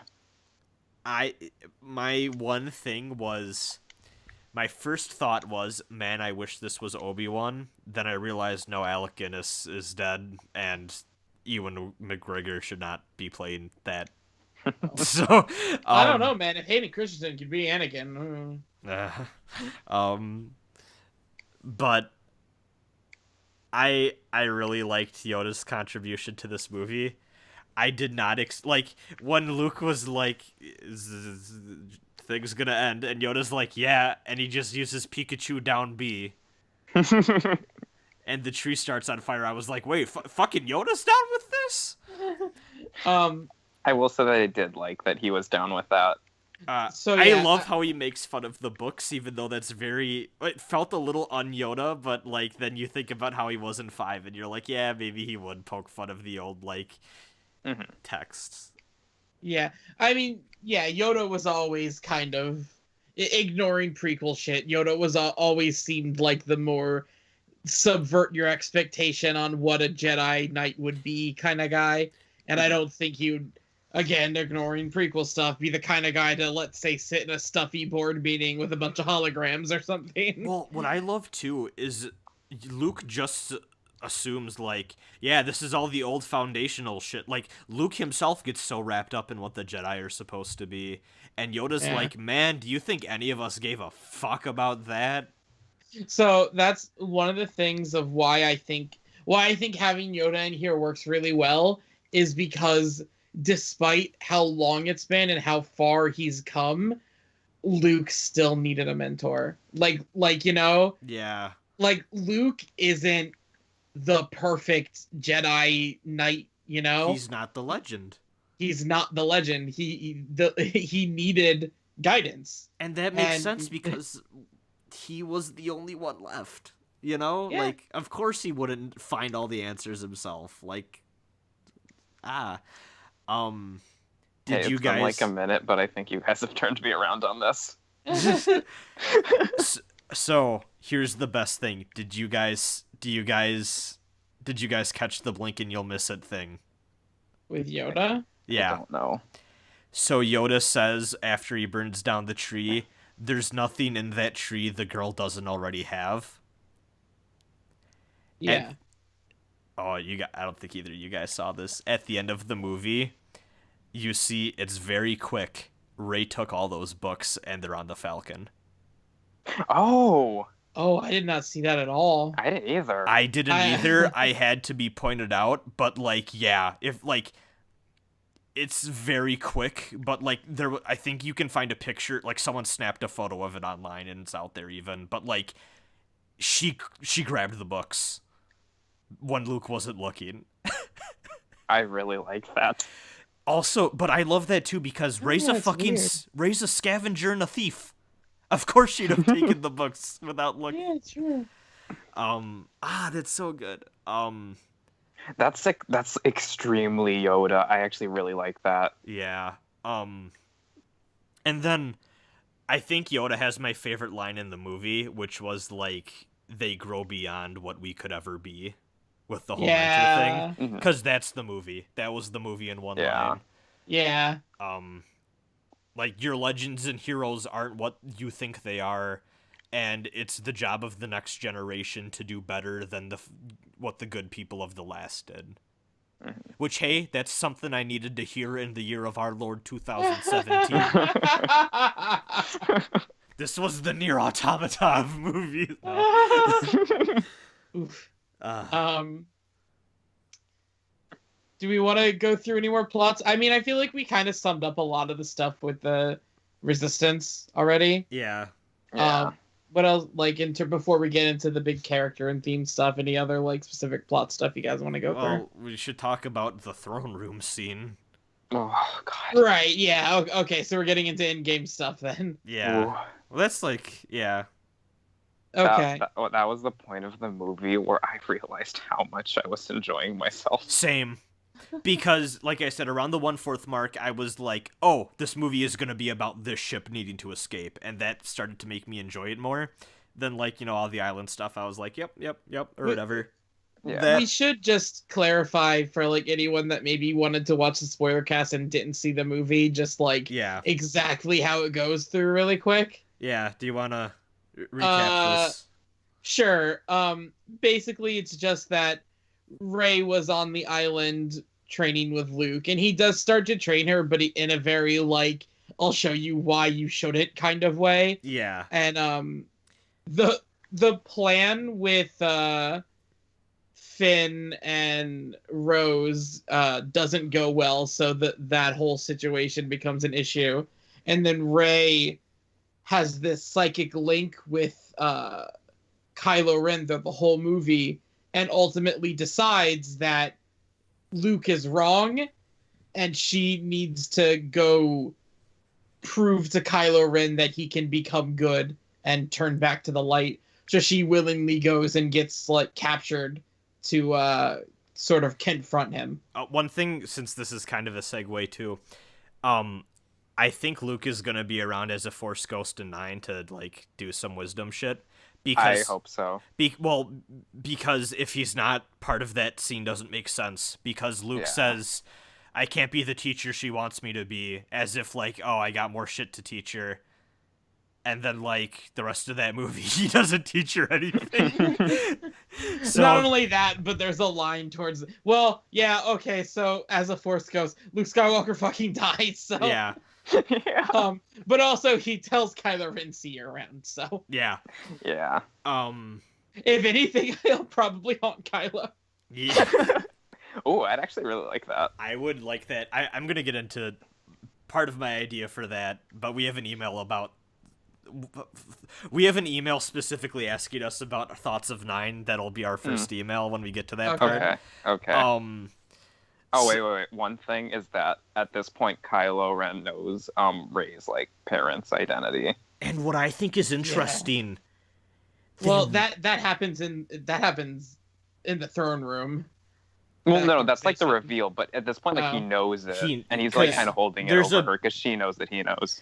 Yeah, but what the implication I find fascinating is they imply deep down she always knew. She was just lying to Yes. herself. Absolutely. Mhm. She's the one that says it. Yeah, Mhm. and that's Okay, can we just talk about it? raise a Throne roll, nobody. okay. Thank Christ. Ooh. Best I thing. don't think there's anything in this movie that I loved as much as that. Parents dead in a pauper's grave. They sold her for drinks. Yeah. What a way to. So, this is getting into more of the like theme stuff. The Force Awakens was, as everyone has said by now, The Force Awakens was a mirror of A New Hope played straight. Mm-hmm. The Last Jedi is taking from both Empire Strikes Back and Return of the Jedi and subverting it. Yeah. And one of the biggest things about Star Wars has always been destiny. It's always been Luke Skywalker is the son of Darth Vader. Anakin Skywalker is the chosen one. They're going to bring balance to the Force. This has been foretold, blah, blah, blah, blah, blah. Even in the original movies that didn't have prophecy bullshit, it was still very much like you're a Skywalker, you know, you were born into this legacy. And throughout this whole movie, Rey's plot is, how do I fit into this? What's my destiny? Where am I think going to be? she straight up asks that in the same words. She does. She says, I'm trying to find my place in this, you know, where do I fit in? And the answer is fucking nowhere. Yeah. You're not a part of any great destiny. And that is both devastating and liberating because her parents were nobody. She's not the granddaughter of fucking Palpatine, you know? Honestly, yeah, I'm sorry, but like this is something I feel like we need to address. One of the reoccurring things from this like fucking movie's reception from the people that really hate it are the people that are like, oh well, all of the fan theorizing was bullshit. And it's like, well, thank God. Yeah, thank God, because man, that thing that everyone was like, oh, Snoke is clearly this character from Star Wars Rebels on Cartoon Network. Fucker, I'm sorry, that would have been the worst. Yeah. Like, but like, so the malevolent entities Nyarlathotep. Yeah, like all the nerdy fan theories are like, one thing, bro, they're not gonna pull from your fucking extended, like, you know, like they're not gonna do that to the casual audience. So the one thing, the one thing is they are in the sense that like, oh, that ship was in KOTOR, like, yeah, they'll do that. Like, I mean, that one cartoon character was a character in Rogue One, and I think that's as far as they'll ever go is the anthology films. But like beyond that too, I feel like have we reached a point where people don't want to be surprised anymore? Like we've reached a point where people get so caught up in their fan theories and their fandoms, and oh, we gotta have our 2-hour-long prediction podcast on what the next episode's gonna be. Cough, cough. It's okay, Zach. You're allowed to cry. We've reached a point where people get angry when they're not right. Yeah. And I'm sorry, but I am thrilled when I'm not right. Also, I would so much rather be surprised. Also, too, I'm really sorry, but if you think that, like, this weird cartoon that maybe 1% of the audience is seen is going to be the thing that ties in and is the key to the secrets of a fucking Star Wars movie, you are just an ignorant person. Like, that show airs on Disney XD. Oh, whatever, it's fine. Cartoon Network, like, Disney. Come on. Oh, wait. Oh, did you say Cartoon Network? I said Cartoon Network, but I think you're right. I think it's on Disney now. I don't fucking know. Oh, no. I've never watched it. Well, even if it's Cartoon Network, hey, that show airs on Cartoon Network. Like, no one's gonna watch that. You cannot expect them to be like, oh, yeah, you're gonna have to... Same with all the novels and shit. Like, I mean, hey, like, you know what? I bought some Star Wars comics recently. I'm excited to read through those. You have to go into all of that stuff being like, this is complimentary material, and it's... Like, none of that shit is going to be a big buildup that will make you, like, prepared for the next thing coming along the line. It just won't. It's never gonna be that way. They're never gonna do that to the mainstream audience that just watches the movies, which is 99.99% of people. Yeah. And, like, hey, I think, like, like a lot of it's bad. Most of it's bad, I would even say. Some Star Wars side stuff is cool. I dig it. I dig getting excited about that stuff, but like don't expect it to go onto the movies. That's just absurd. Mm-hmm.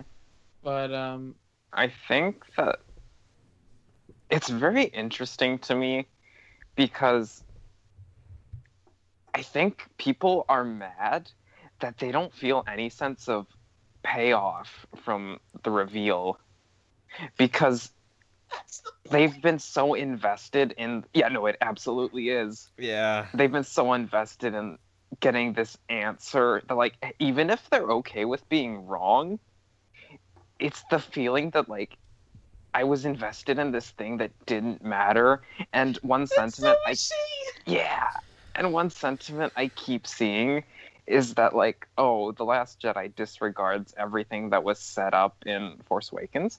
But I don't think that's true. I think it's what we as viewers maybe extrapolate from Force Awakens, but I don't think that when you look at it, like, especially like with perspective bias and everything, having seen The Last Jedi now, but like, I can't wait to rewatch that film. Yeah, like, that movie's pretty upfront about the fact that Rey is no one. She says, I'm no one. Yeah. Also, Maz is like, your parents are never coming back, honey. Also, too, fuck this movie if she was a Skywalker. Because I fucking hate the idea that the only people who can be heroes in this universe come from a single bloodline. That's what I was trying to say in regards to, like, that's what Star Wars has always been. The Skywalkers are the main... This is the Skywalker saga. Luke Skywalker is the hero because he's the son of Anakin Skywalker. But, like, the fact that Rey is nobody is this movie. You know? The more we talk about this film, just the more I realize how much I enjoyed it. Like, honestly, I think this is a movie you really need to sit with and think about for a bit. Yeah. Like, and I don't think most people are being that generous, but like, it's so smart. Yeah. I think it's good. I legitimately think in a few years, people are gonna really, really dig this. I feel like the anti-Plinkett is going to happen.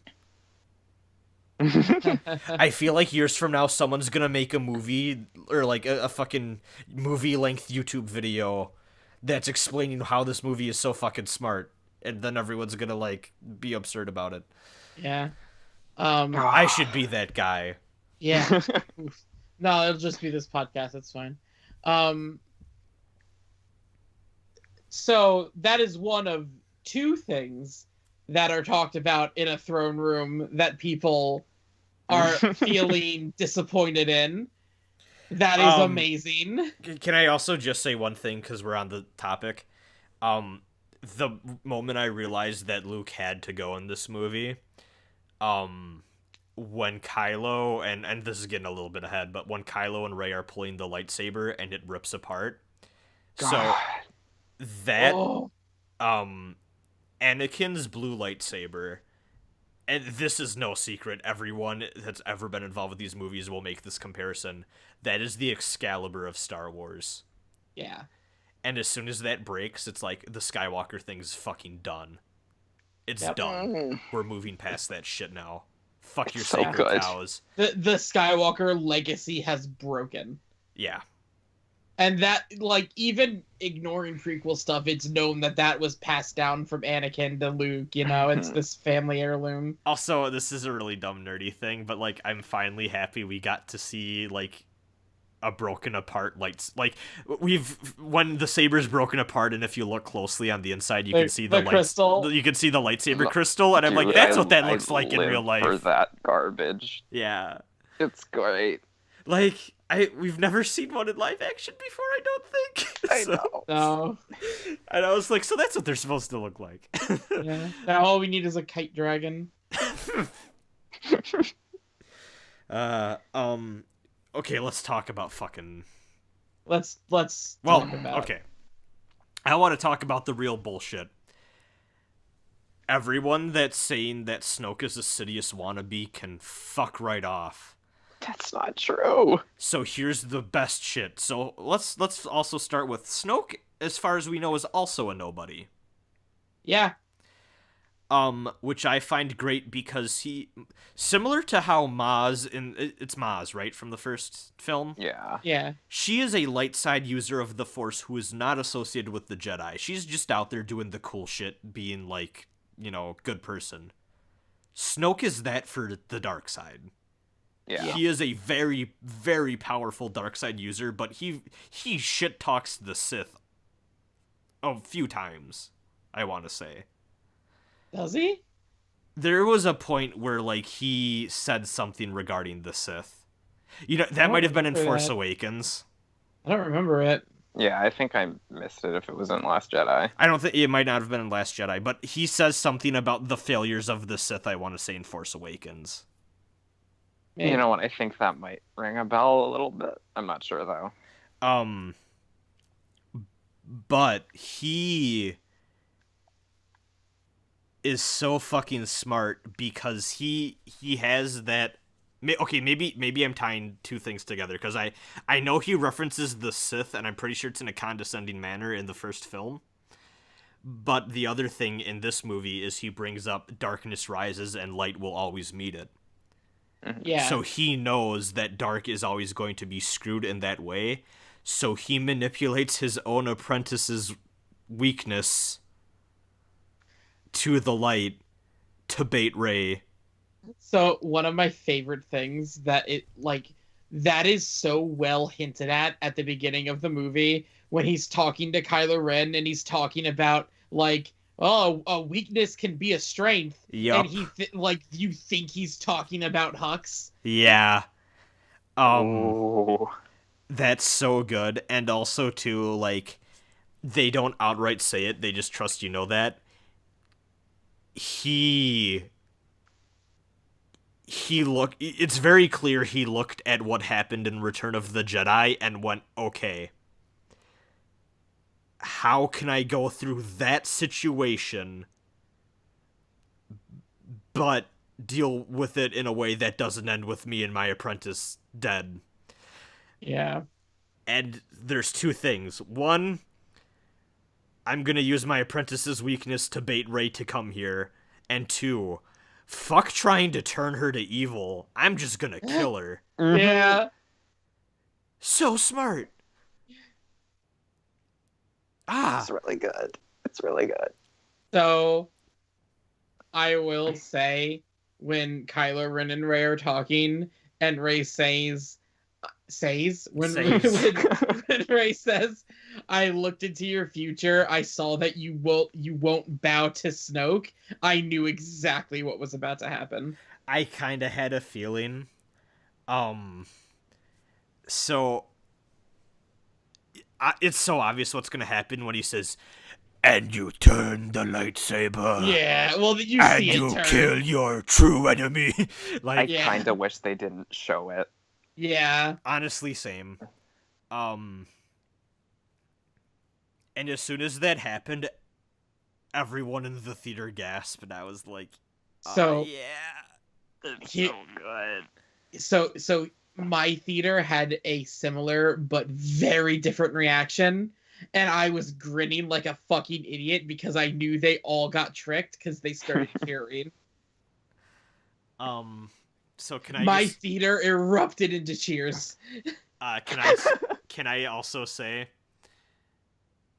the fight scene that follows with the Imperial Guard brings prequel level choreography into a non-embarrassing movie. Yeah. It's the best Star Wars fight. Yep. It is, yeah. It's so also fantastic. Brutal. Yeah. Also, yeah. We haven't talked about this yet, but the throne room has some of the strongest imagery, at least for me. I think it's the best setting in the series. It's really good. Very good. Red is such a good color for this film. It is. Yeah. And hey, not to get too ahead of ourselves, but the red salt planet was also fucking visually striking. Yep. That's really good. I got some shit with that too. Yeah. So can I say this is my big hot take that I haven't seen anyone else talk about yet. I'm sure. Okay. I'm sure this is like a big point of the movie. This movie is about Ray and Finn learning to let go. I've said this forever. Let go of the legend and be better than the hero that you're inspired by. Yeah, absolutely. Yeah. Kylo Ren, in killing Snoke, exceeds the legend of Darth Vader that he has thought of in his head. Because in the first movie, his entire thing is Vader was great, but he gave up in a moment of weakness and he turned to the light and he failed. I'm gonna be better than that. I'm not gonna turn. I'm not gonna fail. And he doesn't. And he manages to overthrow the Emperor just like Vader wanted to. So, But he still doesn't think that he's lived up to Vader. Nope. And that's great. It's an endless chase for him. He can't let go. I didn't know the best point to bring this up, but this is very clearly it. Kylo Ren is my favorite Star Wars character of all time. I think maybe me too. Yeah, I felt that way kind of with Force Awakens a little bit. Like I loved what they did with him in Force Awakens, but this movie, Kylo Ren is one of my favorite characters of like in a long time. Yeah. Oh, go ahead. No, it's fine. You go ahead, and then I'll say my thing. Okay. Well, I think like, hey, I grew up with Star Wars. Like, I'm in there. Like, I love these characters a ton. I don't think any of them even come close to having this kind of character depth. Yeah. There's so much depth to him. He is so. Oh my god, so much. So yeah, he becomes the new supreme leader. And he's still the same character. Yep. He still has his little tantrums, you know? He's now filling this role, and like there is just so much going on with him. The greatest carry on. No, go ahead. The greatest tragic irony of his character is he's constantly shouting in this movie about killing the past, and he's the one character who cannot. Yeah. Yeah. But even then, like his resolution in this movie to like he wants to move on. He wants to abandon. And like even in that regards, like you've seen that killing Han Solo has changed him.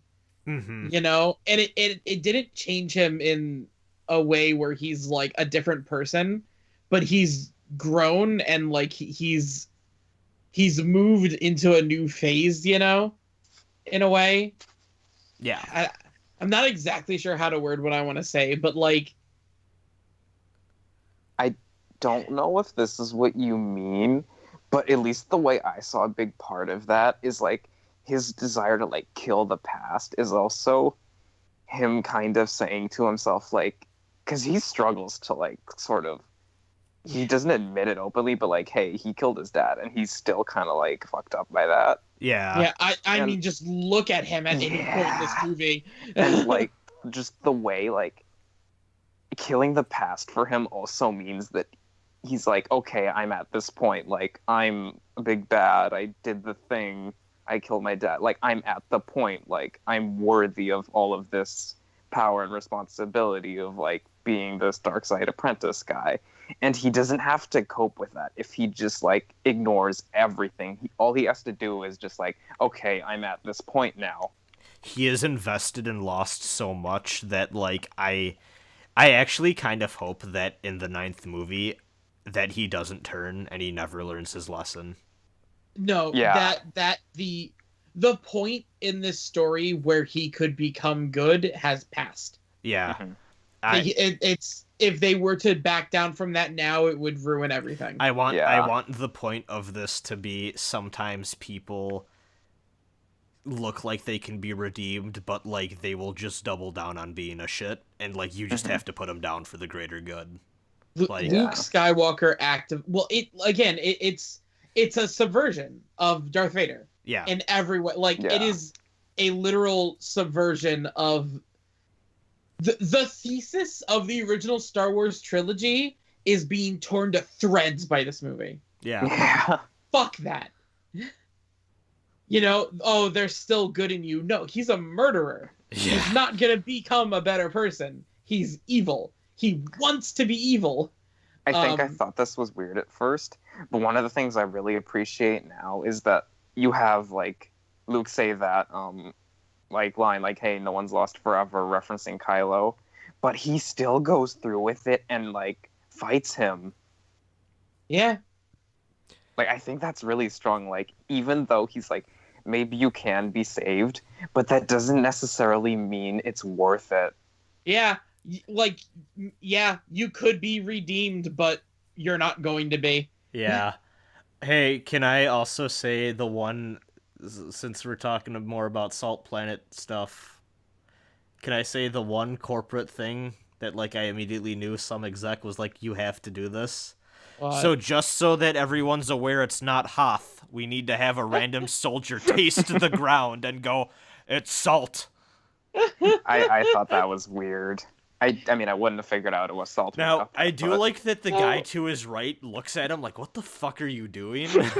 But, like, it's so clear that that was not supposed to be in that movie, and they're just like, fuck, people are gonna think it's snow. I think they could have just put that in there when, like, they mentioned this is old Rebel-based technology. They could have said, like, on this salt planet. Yeah. Yeah. I think the weirdest bit of that dude tasting it is, like, he didn't grab it from around the place He, where like, the reached man for stepped. Yeah, he specifically took, like, the salt from the place his superior stepped on. Yeah. I will admit, at first, visually, I was confused because I thought, like, he was leaving a bloody footprint behind. I did too. Yeah, I thought it was blood at first. Also, did you guys catch that there's foreshadowing that Luke is projection with that? No, I didn't. I totally didn't. If you look when Luke's walking on the salt, he doesn't leave red. Oh, Fuck. oh, this movie's really good. Yeah. Also, like, hey, this movie introduces you to the idea of force projection through Kylo Ren and Rey's connection. Yeah, Yeah. it does. I like that one scene where, like, Rey's like, can you put a shirt on? Oh, and then, when they do it the first time, Kylo Ren was surprised because he's like, this would kill you if you were doing it yourself to project over this distance. Yeah. And hey, Oh, fuck. Hey. This is such a good movie. Fuck. I'm excited to see this a second time. me too. To talk more about how Kylo Ren is the perfect character, the fucking emotion behind him ordering them to fire at Luke. Ooh. Yeah. There's so much there. He's so mad. It's so good. I love how the big turning point of this, because honestly, like, I've seen another thing a lot of nerds are mad about. They're like, the lightsaber movie, like, the lightsaber fight in this sucks. And it's like, it's because it's not a fight. Luke is just trolling Kylo Ren so he looks like one, so the other people can get away, and two, so he embarrasses himself in front of everyone. That's And, like, all hey, that Luke wanted to do, was to just show Kylo Ren, like, you suck, dude. Like, yeah. that's if he it. fought him, the reveal and the ruse is gone. Yeah. Yeah. And it's so clear at any point during that scene that Luke could have just killed him. Yeah. But, like, hey, that's why he couldn't have, because, like, he's not there. And that's why the scene works the way it does. Mm-hmm.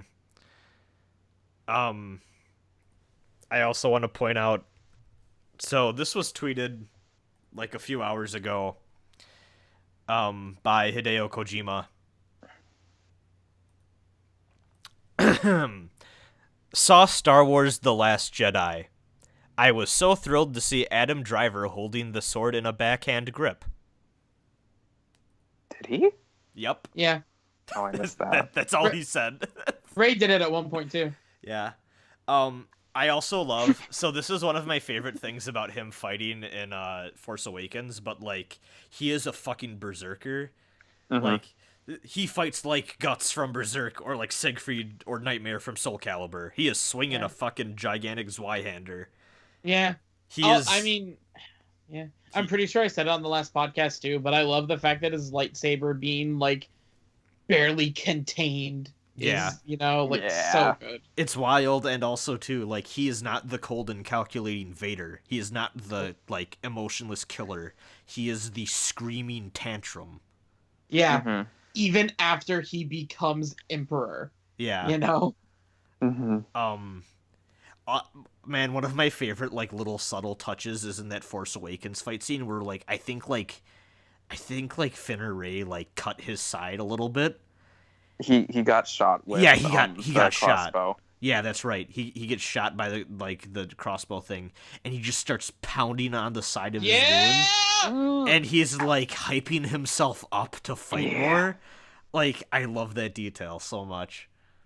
Man, Well, because what it is he's using the adrenaline from that. Yeah, like It's so good. well, like not only that, but like I kind of thought of that as like, oh, that's like a dark side thing of like he's like channeling the pain to give him more power, sort of, you know what I mean? Like, like he's getting himself pissed, so he's fighting better. I didn't get to say this It's really earlier, cool. but like when Matt was talking about how Kylo Ren is all about like killing the past and like he killed his dad, the fact that he actually says the words like "kill the past if you have to" Yeah. is like, oh man, what a justification. Like, like he's saying it to himself, you know? I feel like Yeah. maybe some other people had this problem. Kill the Past is like the name of like the Suda 51 like pseudo series of games that are like Killer 7 and like a few other one like hold on, let me look it up. But like I just kept thinking of fucking No More Heroes whenever he would say that. All right, this is on par with me and the Battlestar Galactica thing. Yeah, honestly. Yeah, Kill the Past is made up of Twilight Syndrome, Moonlight Syndrome, Silver Case, Killer 7, Flower Sun Rain, all that shit. I've heard of one of those. Me too. No More Heroes. Yeah. Well, there's no more heroes in this Star Wars movie, that's for sure. No. Or is there? No. Ooh. Ooh.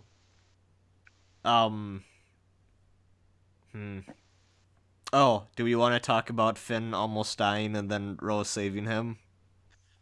For a very split second, I actually thought he might die. Same. Me too.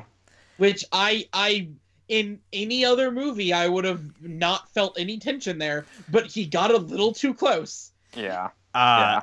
Here was my thing. I thought he might die, and then my mind went to, oh, they're killing the black guy first. That's really awkward. Well, to be fair, it wouldn't be first. Of the main three, at least, but, yeah, that's true. But then when Rose smashed into, oh, you know what, actually, this is just as bad as the Battlestar Galactica shit, and the kill the past thing. So neither of you probably know this. Do y'all know about Rose from Street Fighter? No. No. So Ross and I didn't know who Ryu was. yeah, that's true. So Rose is a character from Street Fighter who's kind of like a good, like, she uses the same power source that M. Bison uses. And M. Bison has this weird, like, invincibility, like, kind of like reincarnation invincibility shit. And she has that too. And, like, I can't remember exactly the mechanics of it, but, like, she can't, like, M. Bison would be dead for good if Rose, like, just died. Or something to that effect. I don't remember exactly how it works. But part of her character in 4 is Guy from Final Fight, like, fighting Rose and being like, you can't just kill yourself to make things better. Like, that's actually really fucked up. You should try to find a way to live and do the good thing you want to do. Like, you're not getting out of this that easily. And she has to learn to be like, yeah, maybe I need to, like, this would be the easy way out, and I kind of feel like that's what Finn went through there with, ironically, a character called Rose, where she was like, no, like, you need to be alive, you know? So... And I mentioned it earlier, but like the line is super sappy, but her big moment is actually pretty touching. Yeah, honestly, I talked to one of my best friends about the movie too. I've referenced her before, but like she lives in Japan. She was very thrilled to have a woman of color get a big emotional scene. Dude, I was so happy about that. Yeah, and like, hey, it's about fucking time. And I know there's probably a bunch of people that I can already imagine. There's probably a bunch of like shitty anal people that are like, yeah, for diversity, and it's like, yeah, good, good, yeah. I am so happy that Star Wars has become a diverse thing, because it has always been about like, you know, and inspiring and all that shit. And guess what? The First Order is made up entirely of white people, and that's not a coincidence. Yeah. Well, to be fair, so is the Empire. Yeah. Well, to be fair, those movies had one black person. Yeah. Per trilogy. Yeah. You're not wrong. No, but like, okay, so I totally like feel the same way about that Rose thing. Like, I was like, when I saw The Force Awakens, like, I was really happy that like, hey, we have like a black character and a woman as like one of the main like trio. But then like, those are also like, it's not that it means less, but if you're gonna get a diverse option, you're gonna get a black guy and a woman.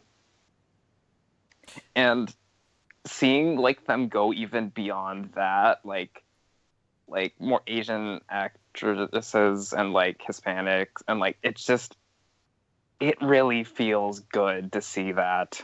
Especially in a year where fucking like, I feel like we got so much whitewashed shit. Ooh, yeah. That like things that took place in Asia or like were otherwise Asian themed that were just like, nah. And like even going beyond like the anime thing, like there was that Great Wall movie. Yeah. Starring some white dude, I can't even remember who that was. It's Matt Damon. Matt Damon, yeah, like make a Great Wall of China movie starring Matt fucking Damon. What a genius idea. Oh my god. I love Gods of Egypt with no Egyptians. Yeah. Same director as The Crow. Oh. I was really depressed when I learned that. Oh. Matt, you don't even know. I had an experience when I looked up that, like, I was like, what else did the dude who directed The Crow direct? And I learned he had directed Dark City, which is one of my favorite, if not my favorite movies. And he also directed Gods of Egypt. And I was like, what the fuck is this man's filmography? Ooh. Okay. Yeah. Wow. Yeah. Ooh. I did not expect that ever. Nope. I don't know. Like, that's this Star Wars has always been this, but now it's like extremely this thing, and it makes me really happy. This is a thing that I'm gonna be excited to show like my kids, you know? Yeah. Because like it's legit at this point. Like, you can be a good person and a hero. You just gotta like, but also too like not like. The one thing I noticed, the children in my audience seemed a little bored with this one, and like I can buy that. I can see that. I think maybe I think this is maybe a movie you show them when they get more into like that like 10 to 12, maybe even a little bit older range. And I even like, if you think, I remember people talking about The Force Awakens. One of the first shots you see in that movie is of a bloody stormtrooper helmet. And like, I remember reading all the articles, like, I mean, if you think about it, maybe this movie, marketing wise, maybe this movie is for children, but what this movie is really going for is the people that grew up with Star Wars, you know? Yeah. But I like the idea of this maybe being the thing that you like show your kids the OGs and then like when they're a little bit older. Then you can watch the prequel trilogy with them. Yes, and then when they're even older, you can watch this. And this is like a super side note, and I know a lot of so one of the core themes of The Last Jedi is letting go of the past and subverting your expectations on Luke Skywalker literally saying this isn't gonna go the way you think. And in a lot of ways, it's even a critique of the original trilogy. That being said, one thing I was thinking about in regards to the original trilogy of Star Wars is like those movies are timeless in a very special way. And I realized this when I was talking with my mom, and we both were like, "Oh yeah, we both grew up with Star Wars." Yeah. Like, I have some stuff to say about this once you're done. no, that's it. It's just like both me and my mother grew up with these movies. You know, like what a timeless thing. Well, no, like, oh yeah, Matt, go ahead. No. It's just I have very strong feelings about this because watching The Force Awakens, that was an event like spanning 3 generations, and that was such a special thing. Like, I grew up with Star Wars. My mom grew up with Star Wars. Like, there are kids like who are now about to grow up with Star Wars in that theater with me on like the Thursday night at the earliest showtime that movie's coming out. And that's so special. That was one of the things. This will go against the whole like maybe wait till they're older thing, but like when I watched The Force Awakens, like I kept, not gonna lie, I got a little teary-eyed like towards the end because I'm like, man, I had to grow up like our generation at our age, we grew up with the fucking prequels. These kids are getting it so much. Like, these kids are growing up with good Star Wars, and they don't have to go through the pain of growing up and realizing, oh, maybe those aren't as cool as we thought they were. Man, so this is gonna speak both to this and to the, like, hey, having diverse heroes is a good thing bit. And, like, alright, I get pretty cynical because I see a lot of shitty kids at my job. But, like, one thing a couple of days ago that just, like, warmed my heart was this adorable little girl running in full excitement when she saw that we had a fucking Rey figure, like a Rey action doll. I had the same moment last week. This kid was really excited we had, like, a Leia toy. Yeah, man. Just, like... it's so good. I don't have that. I just had that, like, 2 rows down from where I sat, like, basically, like, flat middle in this theater. And luckily, it was, like, a packed theater, but the people who had tickets to my left and my right both didn't show up, so I had more room than I anticipated. But 2 rows down from me, there was this little kid in a Minecraft shirt who brought a Stormtrooper toy, and he kept raising the Stormtrooper toy in the air during the movie and, like, kind of blocking the bottom of the... and, like, his, like, mom kept trying to like lower his hand and like he wasn't having none of it for like 10 minutes. It was so fucking funny, man. That's I the guess worst, but it makes me really happy. Yeah, I mean it was just like a little like slight, you could kind of see it at the bottom. It was blocking a little bit of the bottom, but like the people like it was just because of where I was sitting, like the row behind, and like they couldn't have even noticed probably. Nah, check out my sick joke though. That's a better version of the guy that brought the Rider figure to Heavensfield. No. Please watch our previous podcast episode for the joke. Speaking of children, we're so close to wrapping up the plot synopsis. Yeah. So, one of my predictions for the movie was, the last shot is going to be Luke fading away like Yoda. I was close, and when I saw Luke fade away, and then there was more movie, I was like, oh man, that should have been the last shot. And then I saw what the last bit of the movie was, and I went, no, I'm super wrong. Because the entire point of the movie is the next generation, so of course end with the little kid casually using the Force. Yep. And looking up at the sky at the shooting ship. People actually didn't catch that.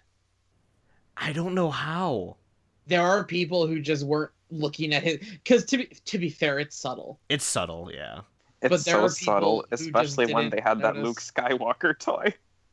But like honestly, I'm happy I caught that shit with the scripture books. Like there's shit in this movie that like you ain't gonna see. Yeah. Just like, yeah, the idea of like in the fact that the movie ends with literally a new generation being inspired to hope and rebellion and casually using the force to say it's not over, you know, like there's a lot in that one scene, you know. Mm-hmm. The ring with the rebel symbol, obviously. Yeah.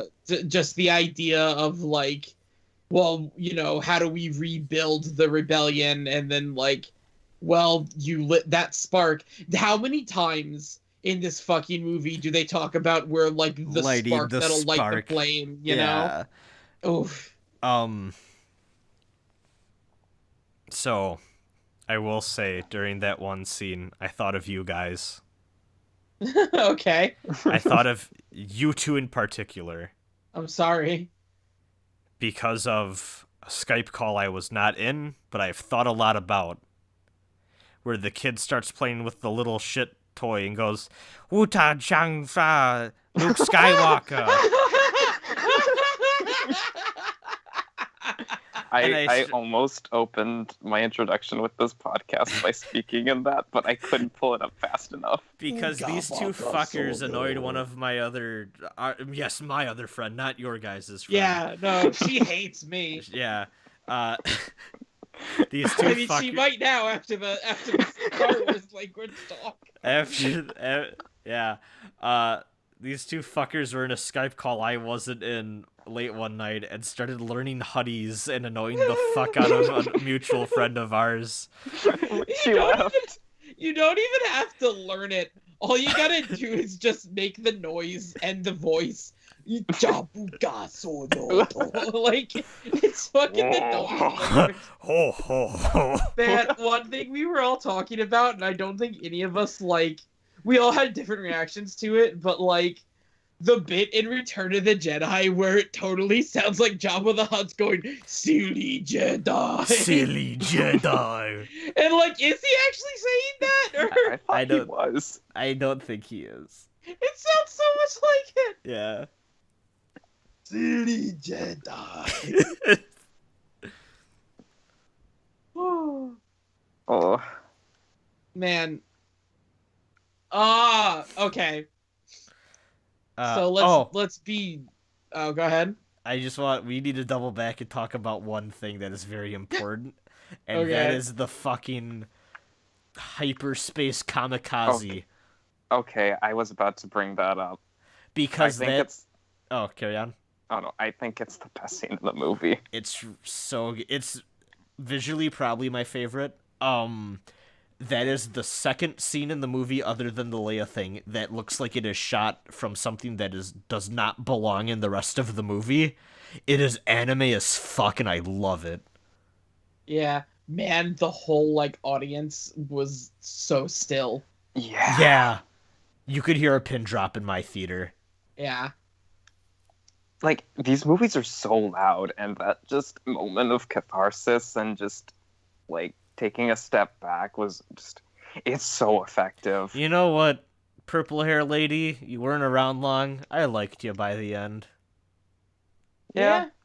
A lot of stuff could have been avoided if she had just like talked with Poe, but Yeah. But I feel like that's part of the whole point is like, man, the Resistance kind of like they're infighting and like they're not like,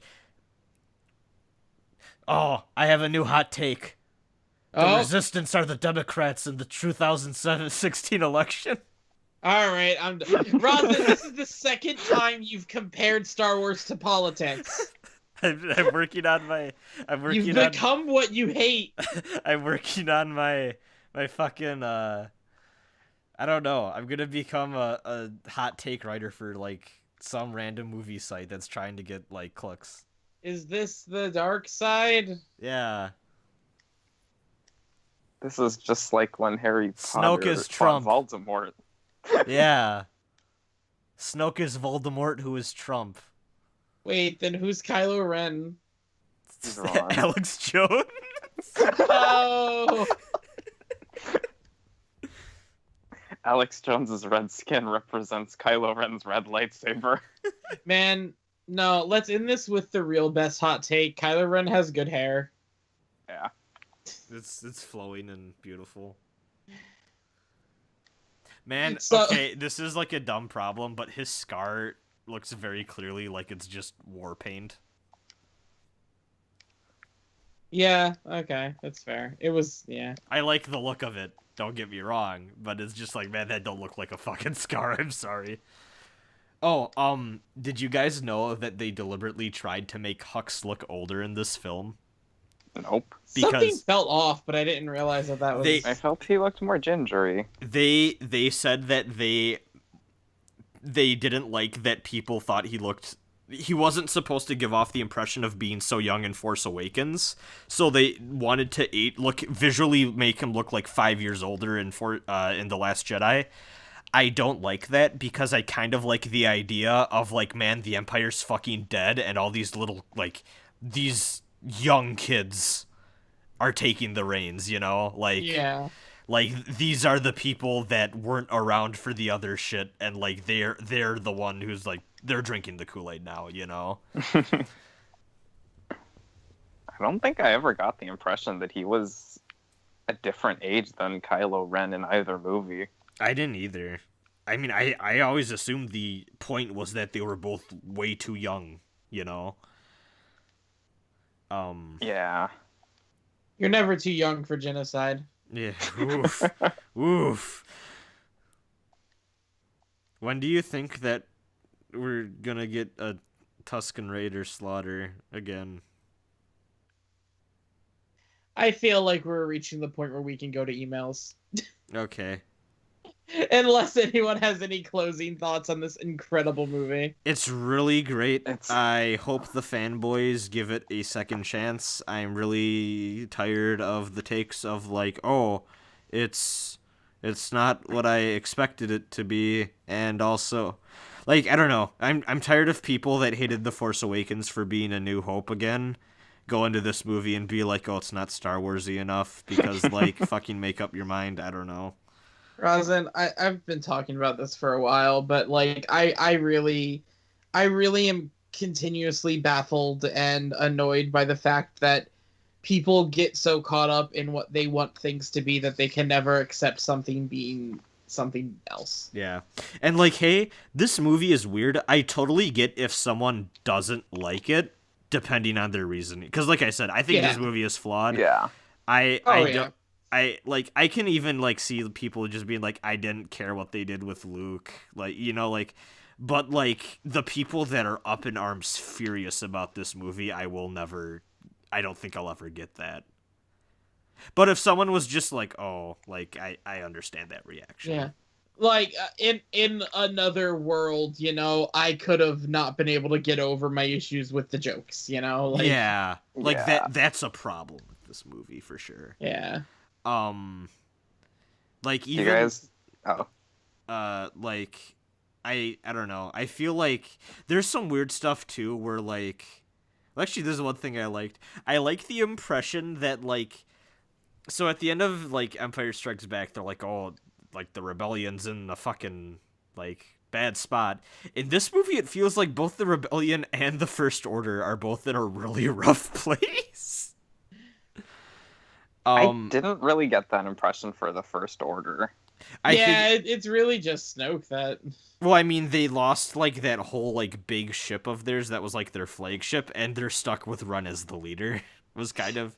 And they know that he's a laughing stock, you know? That's true. I just get the... This is kind of one problem I have with the structure. Like, I think it's fine as a story itself, but it's weird that the First Order is a thing, and it's this big. I still feel like we don't logistically know enough about, like, how influential and powerful the First Order is versus how influential and powerful the Republic is versus how influential and powerful the Resistance is, because the Resistance and the Republic aren't the same, which I still think was a weird choice to make. They didn't mention the New Republic in this, did they? No. I They forgot got that was a fucking thing. killed.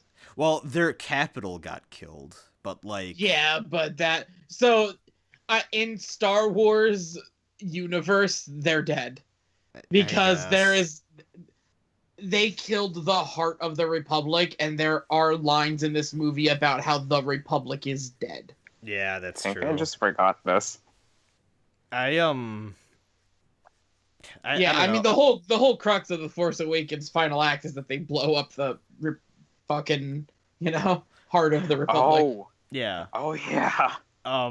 The only other thing I kind of feel weird about is even though like the flagship, like Snoke's personal like giant thing got destroyed, they still had like a lot of ships up there. I was kind of surprised they only took as many walkers and stuff that they did for that final fight. Yeah. Because it kind of looked small in number, too. Yeah. They should have brought more and had them be defeated with sticks and logs. Yes. By the Crystal Foxes. Those things are cool. I really like them, but they don't have that Star Wars design mentality, and they feel like they're from something else. They looked like they were from Pokemon to me, not gonna lie. I'll take them. They reminded me of the fucking things in Dark Souls 2 as a DLC, but I'll take them over the fucking Porgs any day. I didn't mind Porgs, but I wish they didn't do the exact same thing like 4 times in the same scene. Hey, I've got a story for you. Imagine, if you will, you worked at, let's say, a GameStop. And your GameStop has a lot of Star Wars merch all around. Imagine, if you will, there is a giant animatronic Porg toy in front of the register that every 5 seconds someone hits and it makes the noise. And that there's another one to the side, and then there's another one to the other side. And you're surrounded 24/7 by Porgs making that noise for about 2 to 3 weeks before this movie came out. I never want to see or hear those fucking things in my life again. Oh, so that brings me into my next take. The Porgs are libertarians. Let's move on to emails, Rasen. Man, those things looked weird next to the practical effects. Yeah. Man, it was kind of fucked up how Chewbacca killed and almost ate one, though. Like, hey, even if he didn't eat it, he still killed it and cooked it. Dude, okay, so I kind of forgot that Rey at the end of Force Awakens took the Falcon with Chewie to the island. Me too. So then when Chewie shows up at first in the movie, it looks like, Chewie, what are you doing here? I was like, oh, yeah, he would be there. And then R2-D2 was just sleeping on the ship. Yeah. It's super weird that R2-D2 has such a small role. Oh, I love how they bait you with the, Luke landed his X-Wing in the water thing. Yeah. Like, he's gonna lift it. No. I didn't even think about that. The only real nostalgia baity thing is the, help me Obi-Wan Kenobi. It looks like, that's a cheap, I like that a lot. That's another joke that I didn't like, though. I dug it. So, I didn't think it needed to be there, but if it was there, it should have been at the end of the loop. They shouldn't have cut the loop. Like the hologram Leia's dialogue. If he had to have the joke of saying that was a cheap shot, it should have been after the whole thing. I know that's a weird thing to pick apart, but I didn't like the way that they threw the joke in the middle of the hologram. Like, they couldn't... don't worry, we know it's a joke. I don't know. Mm-hmm. I think that little bit just hit the same sweet spot that all of the stuff from Force Awakens did for me.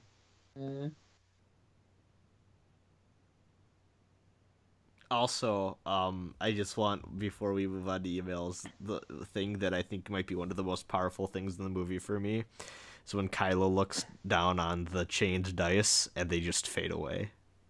Yeah. It's so good. Oh. Anyways. Not gonna lie, I kind of forgot those were Han's dice. Yeah. And I was like, oh, right. So Anonymous asks, what do you guys think they're going to do for episode 9? Do you think it's going to start right when this one ended, or do you think there will be a time skip? I can So- see a light time skip. I can Yeah. see a light time skip because I feel like they maybe need to build up the resistance a little bit. Like Yeah. I feel like they're gonna start the movie and be like, oh, some of the planets got our beacon and decided to help out after Luke sparked their hope or something. I don't know. When I came out of this movie, I didn't know what that 9th movie was gonna be. I'm morbidly curious. So there's one thing I hope. I hope we see Snoke come back as a Force ghost and fuck with Ren. Just because we've never seen a dark side Force ghost before. And I really like the idea of him just being around just to, like, give Ren shit. I feel the opposite. I like the idea of Snoke being so fucking irrelevant that he's never seen or talked about again. Yeah, I like that too. I'm happy with either or. I think I would really enjoy it if he came back as a Force Ghost to do that, but I don't think he should. Yeah. Part of my thing with Snoke is that I'm actually super on board for him being nothing, but also similar to the way I feel about the First Order kind of being weirdly a big thing. I'd like to know how he got there. I don't need to know, like, I don't need him to be someone. I just kind of like to know, even if it's just like a plot thing for me rather than Because he's very familiar about the whole Skywalker family, and, like, I think there's, like, a line where, like, he saw, like, the Republic fall, so, like, he's been around since the prequels in some Yeah. form. Like, what the fuck was he doing? if I remember correctly, there's also like this little thing in some piece of media where the Emperor like senses some greater power that's implied to be Snoke. At least that's what people thought, which is why like a lot of people were mad about The Last Jedi. Like, hey, if that is supposed to be him, I like I said, I don't need him to be someone, but I'd like to know at least a little more. Don't worry, there'll be a Snoke book at some point.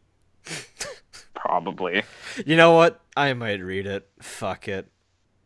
Mm. Side note, I learned that there's a expanded universe novel that's the teenage years of Palpatine. Oh no. God. And I read the summary, and it's the funniest fucking thing in the world. Did you know that Palpatine used to do illegal street races as a child? Oh. And he killed another kid in one, and then his parents covered for him because they had money. This is this podcast revelation equivalent to like the evil R2D2 and C3PO. Yeah. I heard that story was good, which really weirded me out. The evil R2D2 and C3PO. Yeah. Dude, I have those comics now, and I am morbidly curious because everyone and their mother says that Darth Vader comic series is fucking great. Yeah. And, like, I need to know now. So, they're on sale for, like, 93% off on Comixology right now. Ooh. Yeah, so I just picked up a lot of, like, the Marvel Star Wars shit. Mm-hmm. So going back to episode 9, one thing I really, really liked about this movie, and I kind of mentioned it earlier, is that this sequel trilogy was always going to mirror and call back to the original. That's just, there was no way it wasn't going to. Mm-hmm. I like the fact that they made a point to have this one be both Empire and Jedi, Yeah. because it's now done.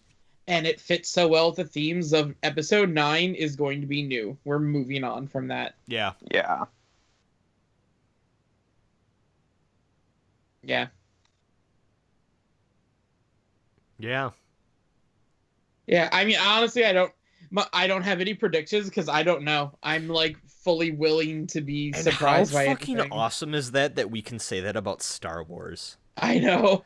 Like, A Disney-owned Star Wars. the only thing is, I really do feel like Kylo Ren will not be redeemed, and I think I'm gonna be bummed if he is. I Yeah. really feel like that ship has sailed. That was part of the point of this movie. Yeah. I think in terms of narrative, yes, it has, but like, hey, they might try it.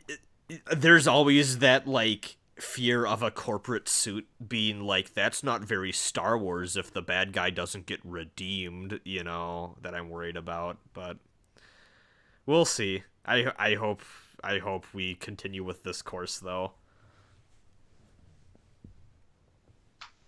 I don't know what that movie's gonna be. I don't either. I hope Finn and Rose get a little bit more. I think Poe. I like what Poe's character stuff was in this movie.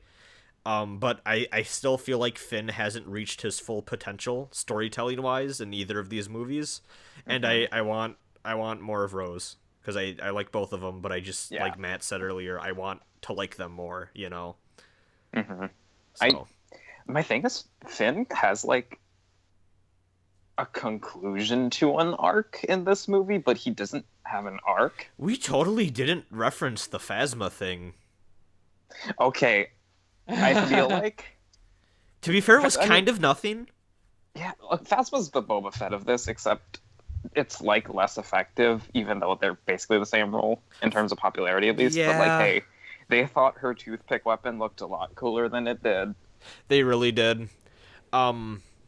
Not gonna lie, I kind of hope she shows up in 9. I think it's okay if she doesn't, though. Yeah, like... The Phasma thing, like, she got a fight. It was quick, but at least she got one. I will say though that Finn's comeback of rebel scum is super solid. That's really good. I just like the idea of her doing the thing where it's like you fell into like this giant fiery explosion. She's like, "No, I'm cool though." Yeah, no, Boba Fett totally survived the Sarlacc pit. Yeah. Dude, if we got an in-movie version of that bullshit, I would love it. Okay, hold on, though. What if Episode 9 starts with Captain Phasma being saved by Boba Fett? Dude, honestly, when the anthology movies were, like, being pitched around or whatever, one of the ideas that I thought could be super strong, but they'll never fucking do it, would be an R-rated Boba Fett heist movie. Yeah. Like, he just needs to steal some shit. And I'm like, that would be, like if they did some Ocean's 11 shit with Boba Fett, that'd be rad as fuck, but they never will. Oh, well. Man, I super don't care about the Han Solo prequel. Dude, that comes out in May. What? Okay. No, I think it got pushed back. I was going to the theater and I saw the poster there and I didn't know that it was a May 26th, I think it was. I'm going to look this up right now. I'm looking it up. Yeah, it's May 25th. Oh my God. Okay, and if you guys remember, you know what happened? Well, the Rogue One got pushed back. Oh. Well, also, Rogue One got pushed back for the reshoots, which people said apparently made the film lighter, so I'm real curious to see what the fuck that first cut looked like. It's too soon. Yeah. No one's gonna care. It's way too soon after this. Hey, you know what else is like that month? I'm pretty sure Avengers is. I'm pretty sure Infinity War is that same. Well, okay, so I was saying this before with someone else, but like, how tragic is it that the whole point of this movie was moving on from the past and starting something new, and the next thing we're gonna get is a Han Solo prequel? Well, fucking wasn't the original director kicked off because he made something too original, basically? Yeah, Phil Lord and Christopher Miller were doing shit, and then the pair left the project in June 2017 after reportedly being fired over quote-unquote creative differences. Now, I remember reading an article somewhere that their take on Han Solo was too humorous for what Lucasfilm wanted. I wonder what the fuck that movie would have looked like. To be fair, creative differences is the catch-all term for we don't want to tell you what happened. Yeah, exactly. I'm sure that movie's gonna be, like, okay in the same way that MCU movies are okay, you know? Mm-hmm. Like, the studio will not let that be bad, I don't know if I'm gonna see it, honestly. I have to. I don't know. I don't care. I feel like if someone wants to go with me, I'll be like, yeah, but like I'll go with you. okay, All let's right. go. I'll drive up. Yeah, hell yeah. We're only like And hours upon hours away. after this movie especially, like the idea of a Han Solo prequel is just gross to me. The only thing, kind of want to see what Donald Glover does with Lando. I think that's an interesting casting choice.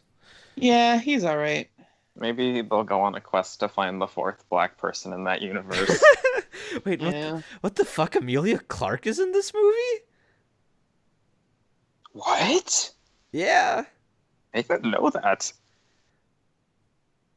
Huh. That's weird. Let's see what that movie is. Should we do the next email? I kind Yeah. of forgot we were doing emails. Thank you, Anonymous. So this one's actually one that I threw in here that was from like November 19th, and I think was just a late entry for the last time we podcasted. So this one's from UT, and he says, "Why do you think Disney XD is doing moderately well at being YouTube light, doing LPs and video game stuff, and why G4 got shut down when they sort of tried to do it first?" One of those things is owned by Disney. Yeah. Also, G4, I feel like, was too dude bro-y. Like, it was too Spike. G4 didn't know what it wanted to be, and like Nope. there's so much, like you could go and hear testimonies from people who were involved at the time, but like G4 got run into the ground by a president that wanted to turn it into something it wasn't. Remember Yeah. when Okay, so I never had G4 at my home, but every time I was at a hotel, I would turn it on just to see, even though I didn't really like it. And I remember towards the end there, every time I was at a hotel and I turned on G4, it was Cops reruns. Yep, Cops reruns, the fucking like Cheaters show, Well, like what was we'll like, catch your boyfriend cheating on you. or like Code Monkeys or whatever Yeah, the fuck. or the fucking like American Gladiator or whatever. Like I don't Yeah. fucking know. Like it was just a bunch of like garbage reject, like scraped from the bottom of the barrel television that they threw into a fucking like container and let sit there. And Also, like, also, I would argue that was at a time where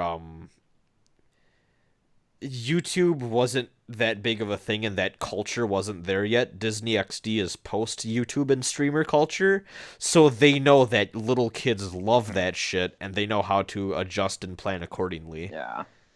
Also, actually, like, I'm pretty sure that channel has been going for years just with actual TV, and they added this as, like, They a did. certain block. They did. So it's established, and they know kids are watching it anyway, so just putting different stuff in there to retain and gain different audiences. Yeah, I think it's majoritively not gaming oriented.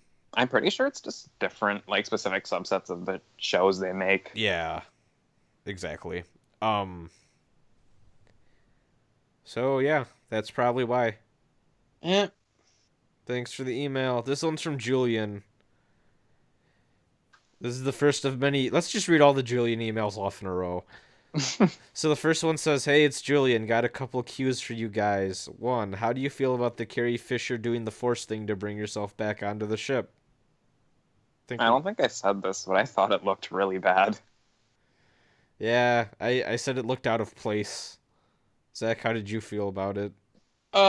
It looked awkward, but I liked the idea for using the Force. Yeah, I do like too. I like the idea more than I did the Me too. actual representation in the movie. I'm gonna be honest, I laughed a little when it happened because it was ooh. There's a little cord.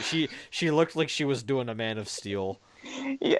Well, because I know, like, this is kind of gonna happen because 1, they're in space, and 2, they're using magic, but that motion had no weight to it. Yeah, It looked really awkward. Well, I think part of it was like she had her arm out in like a really weird way too, and like Mhm. I don't know.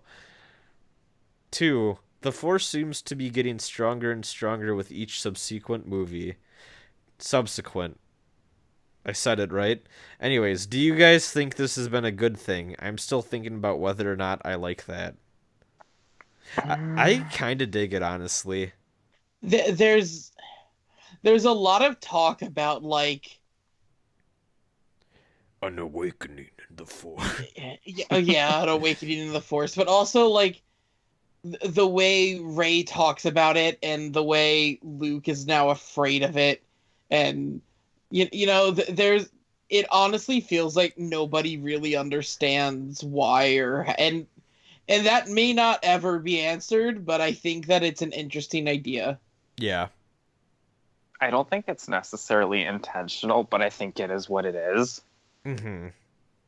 I think I thought about this a lot during the movie, and I feel very mixed on it, because on one hand, it's weird to see it be this strong when you think about like We're getting what anime. the prequels were. Yeah. But I don't think it's necessarily bad either. It's just different and interesting.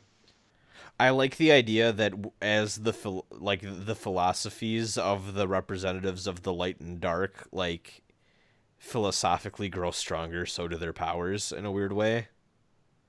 Like as they get more nuanced in their understanding and thinking, like their shit, like their understanding of how to wield it too grows. Yeah. I think that's one of the strongest things about the original trilogy, where like Force lightning happens for the first time in I almost said Revenge of the Jedi, Return of the Jedi. And like that's exactly what it is. Like it's taken so far in like sort of the end of the dark side of the Force or whatever. So like he has this power that you've never seen before. How do you feel, Zach? I said it already. Okay. So, it's getting late. So, I have a friend who's super into movies and director styles and stuff. He said he was really excited about Rian Johnson directing this movie because he's really good at subverting the audience's expectations. Stuff in the movie like Luke's ship on the island not being used and him just being a projection and Snoke dying much earlier than expected really threw people off. I personally loved that stuff. With J.J. Abrams being sort of hit or miss for a lot of people, how do you feel about him coming back and doing episode 9? So one thing I want to say is, again, people have it's a problem in our society where we want to attribute entire works to one person, and I'm not trying to downplay the importance of a director, but also give props to the writers and the producers and all the people that had a hand in crafting that story. And a lot of those people will be moving on to episode 9, so I don't think it's that much of a worry. I have a feeling that a lot of the A New Hopeness of 7 isn't as much J.J. Abrams doing as people think it is. No, absolutely not. And that being said, I think that there is a very clear style to this movie that is, like, there's a lot of close-ups of faces, there's a lot of raw emotional directing, and I think that his personal style, I've seen other movies by him, and that is very him. It worked for this story. I think that J.J. Abrams coming back to tell the next one is fine, because we don't need to have 9 be like 8, because I don't think anything else could be like 8. Yeah. And I like Force Awakens. I'm, Yeah. Yeah. It's one of my favorite movies. I think they've also set it up in a way where that movie can't just be Return of the Jedi, like Zach said. So... Yeah, no, the Return of the Jedi is over. It's been done. I mean, we literally had the throne room scene where Rey is looking at the ships, Yeah. Mm-hmm. I've seen some people say that, like, because of the creative control they gave Rian Johnson versus J.J. Abrams, like, that he was undoing a lot of the stuff J.J. wanted, but I don't think that's true. I think this is where he was going from the start. Yeah. I mean, like, the writers and the producers and stuff, like, there's more hands in this movie than a director. And I don't think that I mean, and also we've seen what happens when a director of a Star Wars movie exerts too much of their own control. Oh, They get God. fucking booted. So I thought you were talking about J.J. Abrams Lucas. worked on this movie. no, I was talking about the Han Solo. Yeah. Oh, I thought you were Yeah. talking about Lucas too. No, that's not. I meant they get booted when they, But yeah, also yeah, J.J. Abrams was a producer on this. So Follow up. How do you guys feel about Ryan Johnson being one of the main guys for the newly announced trilogy? Please make more of these, Ryan Johnson. I'm curious to see what the hell he wants to do. Like when, yeah, because it's very clear they were very happy about this movie, and they're like, "Hey man, do your own shit now, like open canvas." And I want to see what he does. Mm-hmm. I mean, honestly, my real thoughts on this is that it's weird that we're gonna be getting Star Wars movies until I die. yeah. I've just kind of accepted it at this point, you know, because they can't all be bad. You know, it's gonna be milked to death, but like, Yeah, I don't know. I That's I just feel the so mixed reality. on it. Yeah, So I have this thing where it's like I know for a fact that in a couple years I will be sick of Star Wars. Yeah. I will not want to see Star Wars. When I hear Star Wars music, I'll groan. When I see Star Wars toys, I'll roll my eyes. When I hear about, oh, we've got another seventh movie coming, it will be too much and I will be sick of it, but it's not right now. And I'm just going to enjoy basking and loving Star Wars for the moment while I can. yeah. Yeah. Honestly, like for me, as someone who's always played the games, like when I was younger, I read the books and shit. I haven't done that for a fucking while. And like I watched that, like the OG Clone Wars cartoon done by the fucking Samurai Jack people, not the weird. That one's super good. Yeah, it's super great. Like I've always like dabbled in there being more Star Wars, and I hope that they treat the not mainline movies like that, where it's like, hey, this is where we pitch some of our other ideas, you know. But also too, I'm worried that they're gonna be a little too safe. Honestly, if maybe not for you guys, but like if they're Rogue One-ish enough, where it's like it's different enough, I'll be happy with it. I just don't like the idea that this franchise could get formulaic Yeah. because I really like this franchise. I hope that each of those, because like the Han Solo movie is obviously going to be a Western. I hope they keep playing around with the genres of those. Like, I don't want any of those movies to be like, it's an it's an adventure, you know? Like, Rogue One was like kind of a war thing. I want Han Solo to be kind of a Western thing. That'd be cool. Next one could be like a romantic comedy about like that blue elephant guy from Return of the Jedi. I No. want that Obi-Wan prequel movie, even though I just talked about how much it's good that they got rid of all of this old stuff. What if Ryan Johnson's next like movie trilogy is actually gonna be like The Godfather but with Jabba the Hutt? All right. No. Okay. I've got it. I've got what the new direction for Star Wars is going to be, right? What if we just make another movie set in the prequel trilogy? Dude, that's gonna happen at some point. What It's- if we just get like, hey, this is what happened between episodes 1 and 2? Dude, like, can you imagine if like they felt the need to I just want the bug things from like Geonosis to come back and have like a weird like fucked up like weird pseudo like Middle East conflict scene like the stormtroopers got in Rogue One, cuz I think that'd look fucking goofy as fuck. Like I want the bug people from 2 to be treated super seriously as a threat.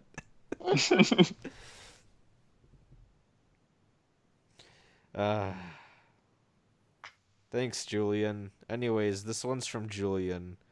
I thought we did all of Julian. I did too. No. By the time the movie was ending, I was really enjoying it, but I wanted it to be over. It felt too long and had way too much going on. If you could change or remove a subplot or sequence from the movie, what would it be? I Casino. already said this. Yeah, I also agree. I did think it was going a little long by the end. And but the thing is, I wouldn't want them to touch anything from the end. Yeah. I feel like that could be alleviated by cutting from the beginning. I think the first half of the movie has some very clear pacing problems.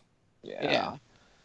I think my problem with that subplot is that I think it's fine that they weren't successful, but they didn't achieve anything meaningful either. Like, I don't think there was like a character development reward there that would have like offset the sort of feeling like, oh, they didn't really have any success there. Yeah. Like, I think it's just kind of something that happened. Yeah. And they could have fit the kid in another way. Yeah. Yeah, I would have maybe spent a little less time on Casino Place. Less time in Casino Place, less goofy shenanigans on the island, and I think you could like cutting a good 15 to 20 minutes from all that, and you're golden. Number 2, shirtless Kylo Ren. Thoughts? Pretty I'm really good. liking the joke going around that he totally knew that the telepathy thing was gonna kick in, so he quick took his shirt off. It was good. Let me just do a couple reps Yeah. before I call Ray.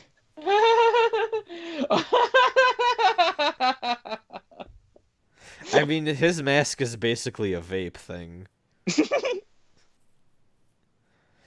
So thanks, Julian. This one's from Julian. Julian says, shit, I wanted to ask this question but forgot to include in my last email.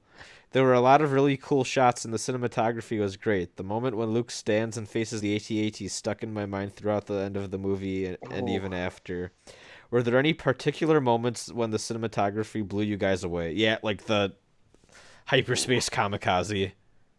Hey, first of all, thanks for reminding me of that shot. 'Cause Yeah, that's it's really good. fantastic, and I actually forgot about it.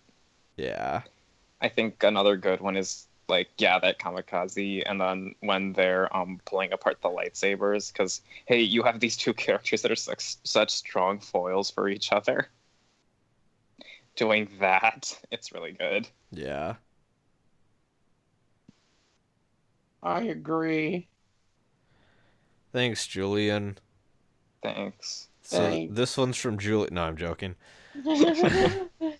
This one is from Scrafty. Hey. Hey. Scrafty says, yo, Waffers, I personally loved The Last Jedi, and I'm kind of baffled to see how much vitriol it's receiving online, particularly from the same salty nerds who lambasted The Force Awakens for being too much like A New Hope, yet criticized The Last Jedi for not being similar enough. What really gets me is this bizarre tweet thread by everyone's favorite extremely online film boy, Max Landis. Oh dear, I'm afraid to click this link. Apparently he's arguing that Rose's actions at the end of the movie are psychotic, and he doesn't understand why she did what she did. Ugh. It's clear that she loves him, and doesn't Yeah. want him to die. She says that. It's no, but even beyond that, that's like part of the movie's major theming. Keep in mind, Max Landis is also the fucking genius that brought us the whole Rey is a Mary Sue thing, so fuck him. It's his fault. Yeah, so... Man, you gotta fuck up every movie? Yeah. And just go like listen to Katy Perry or whatever the fuck you do. This one's arguably stupider because it's really obvious. Yeah, it's like, yeah. Then he says, what's your opinion on the hate that The Last Jedi has been met with, and what would you do to address it? Honestly, I just think give it time. I think people will come around, at least the ones that are open to thinking about things. I totally think this is going to be the closest thing we get to a cinematic Metal Gear Solid 2 situation. People didn't get what they wanted, but they'll realize later on that it's still good regardless of them not getting what they wanted. Mm-hmm. No, I don't trust people. The solution is to give up and never try. Okay. Yeah. I don't know. this movie's like, it's This movie, depending on. No, go ahead. I was gonna say, this movie just solidifies my opinion of like, man, I trust critical reception by professional reviewers more than I ever will audience general reception, because they're so wrong on this. They are so think- wrong on this. The critics were so fucking right. This movie is great. Yeah, like it. I think this is one of the movies where it most depends on your reasoning for why you like or don't like the movie. Yeah, because look at it, like, I think we've all said at this point, I totally understand why someone would hate this movie. Yeah. Like, it's got flaws and shit.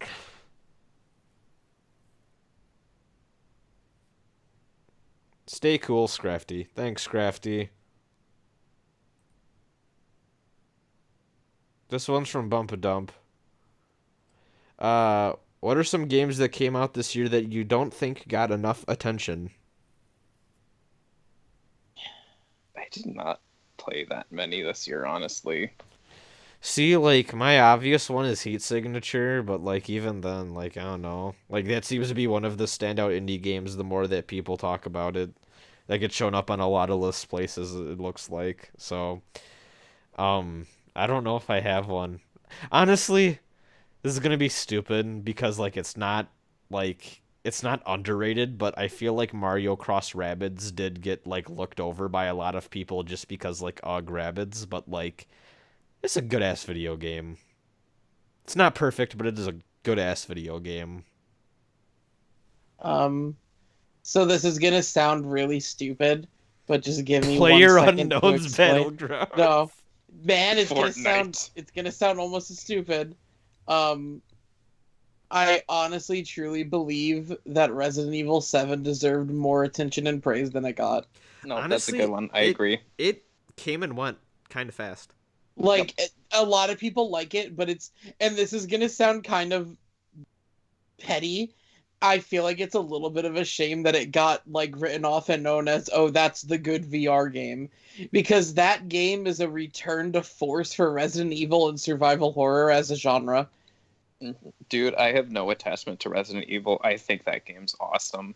Yeah. I hope that sticks, though, because I am fed up with the current first-person indie game horror thing that, like, Amnesia started, and I'm so ready for something else to take over. Because, like, Amnesia-style horror, or, like, Outlast-style horror, has never done anything to make me feel anything.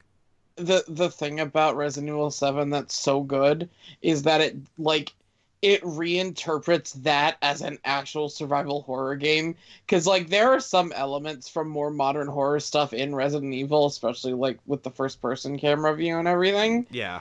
but like it does it from the point of view of like, no, we're gonna look at everything, we're taking everything that survival horror has ever been, picking and choosing the best bits from them, and then reinterpreting it in a new way. Hey, man. And like, fuck, man. I'm still not spoiling. I mean, we want to use the time we set aside for this podcast originally on Monday to figure out VR streaming shit.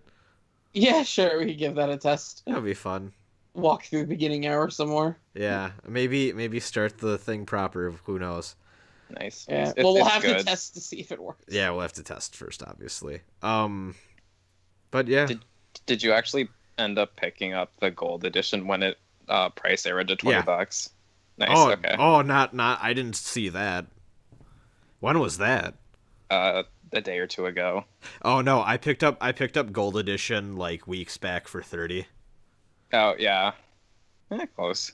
So I'm sure that's a good price for that game. So. Yeah.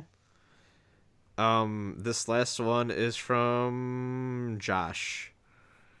Josh says, "Hey, Rasen, Zach, and Matt, have any of you ever seen Star Wars: The Third Gather's Backstroke of the West?" Yeah.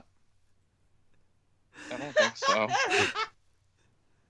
That's where "do not want" as a phrase comes from, Matt. Okay, so I'm gonna say some Oh. shit right now. Matt, do you not there's- know what Backstroke of the West is? No. What is this? Um. Hell, if I missed out on this. Zach, I feel like you should explain. Okay. So, Backstroke of the West was someone found a bootleg DVD. I think Chinese bootleg DVD. It was Hong Kong bootleg of Revenge of the Sith, but Yeah. importantly, it was leaked online a week before Revenge of the Sith proper was released in theaters.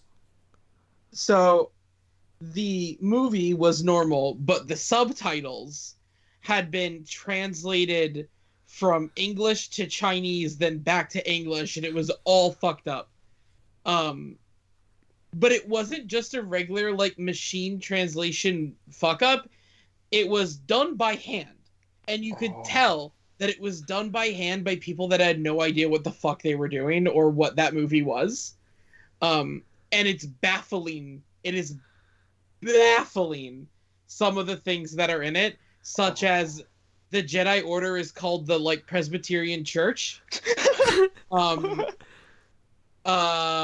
Anakin is called oh fuck, I forget what Anakin is. Padme is called the Plum of. And the best part about it wasn't that. It was a couple of years later when mysteriously no one knows who did it. Someone dubbed the entire movie. Oh. I don't know how.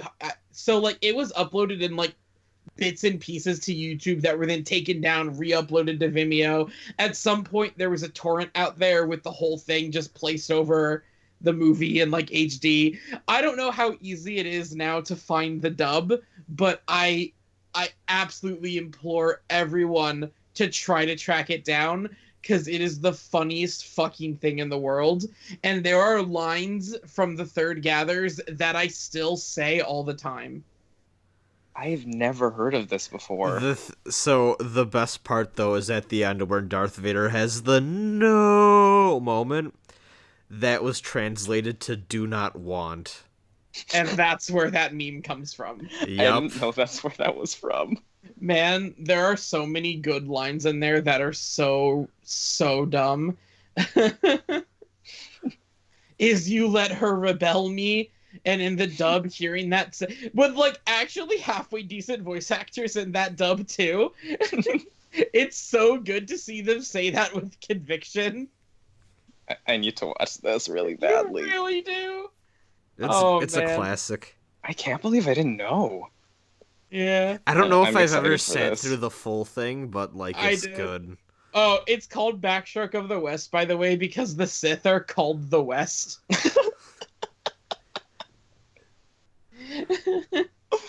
I'm just picturing this as like So- cowboys or something. The Wild West. Sometimes Jedis are called Heroes Ground. Oh.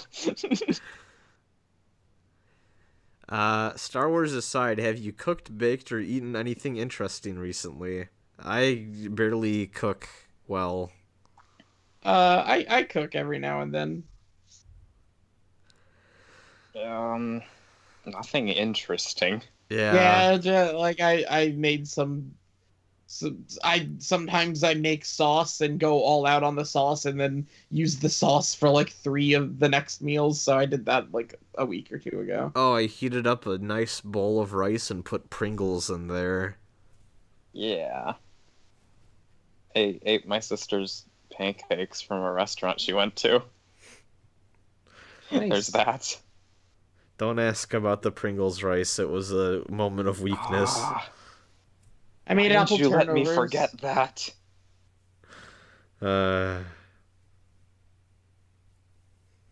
Thanks and happy holidays to you and everyone listening to WAFP.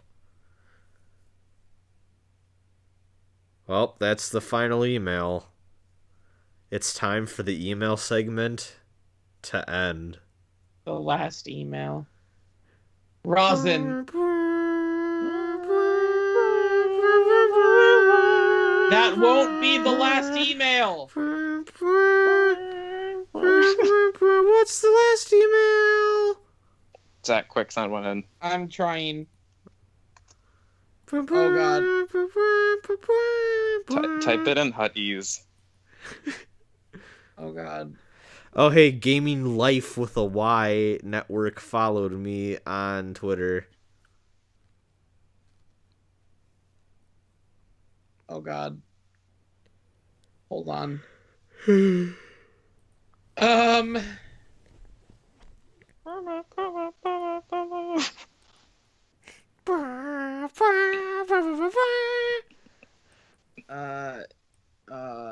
do I compose? You don't know how to write an email? Not Yeah. with this program. What the fuck are you using? Email? Yeah. We are finally email at gmail.com.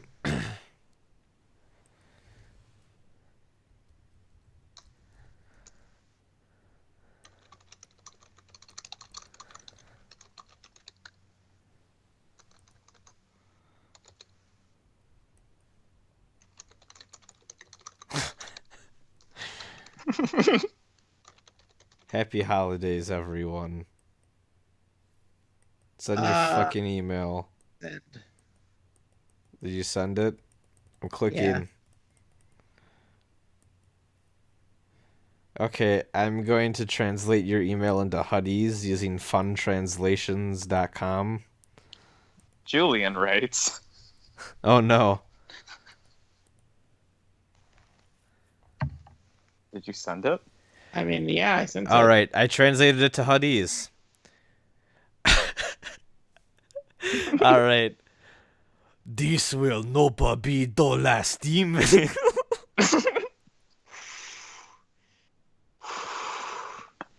Wait, no, that was the email subject line. That wasn't that wasn't the actual email. That's just what the title was. Okay, let me translate the content of the email then. Yeah, you gotta God. translate the content. Don't misrepresent my email. There's a lot in there for the actual content. Diwana Wanga. Oh. That's high in Huddies, apparently.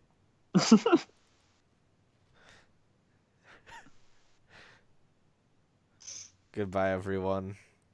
Fuck you. Yeah. If you Thanks, fuck me everyone. now, I will always be with you, just like your. Oh. No, never mind. See you around, kid.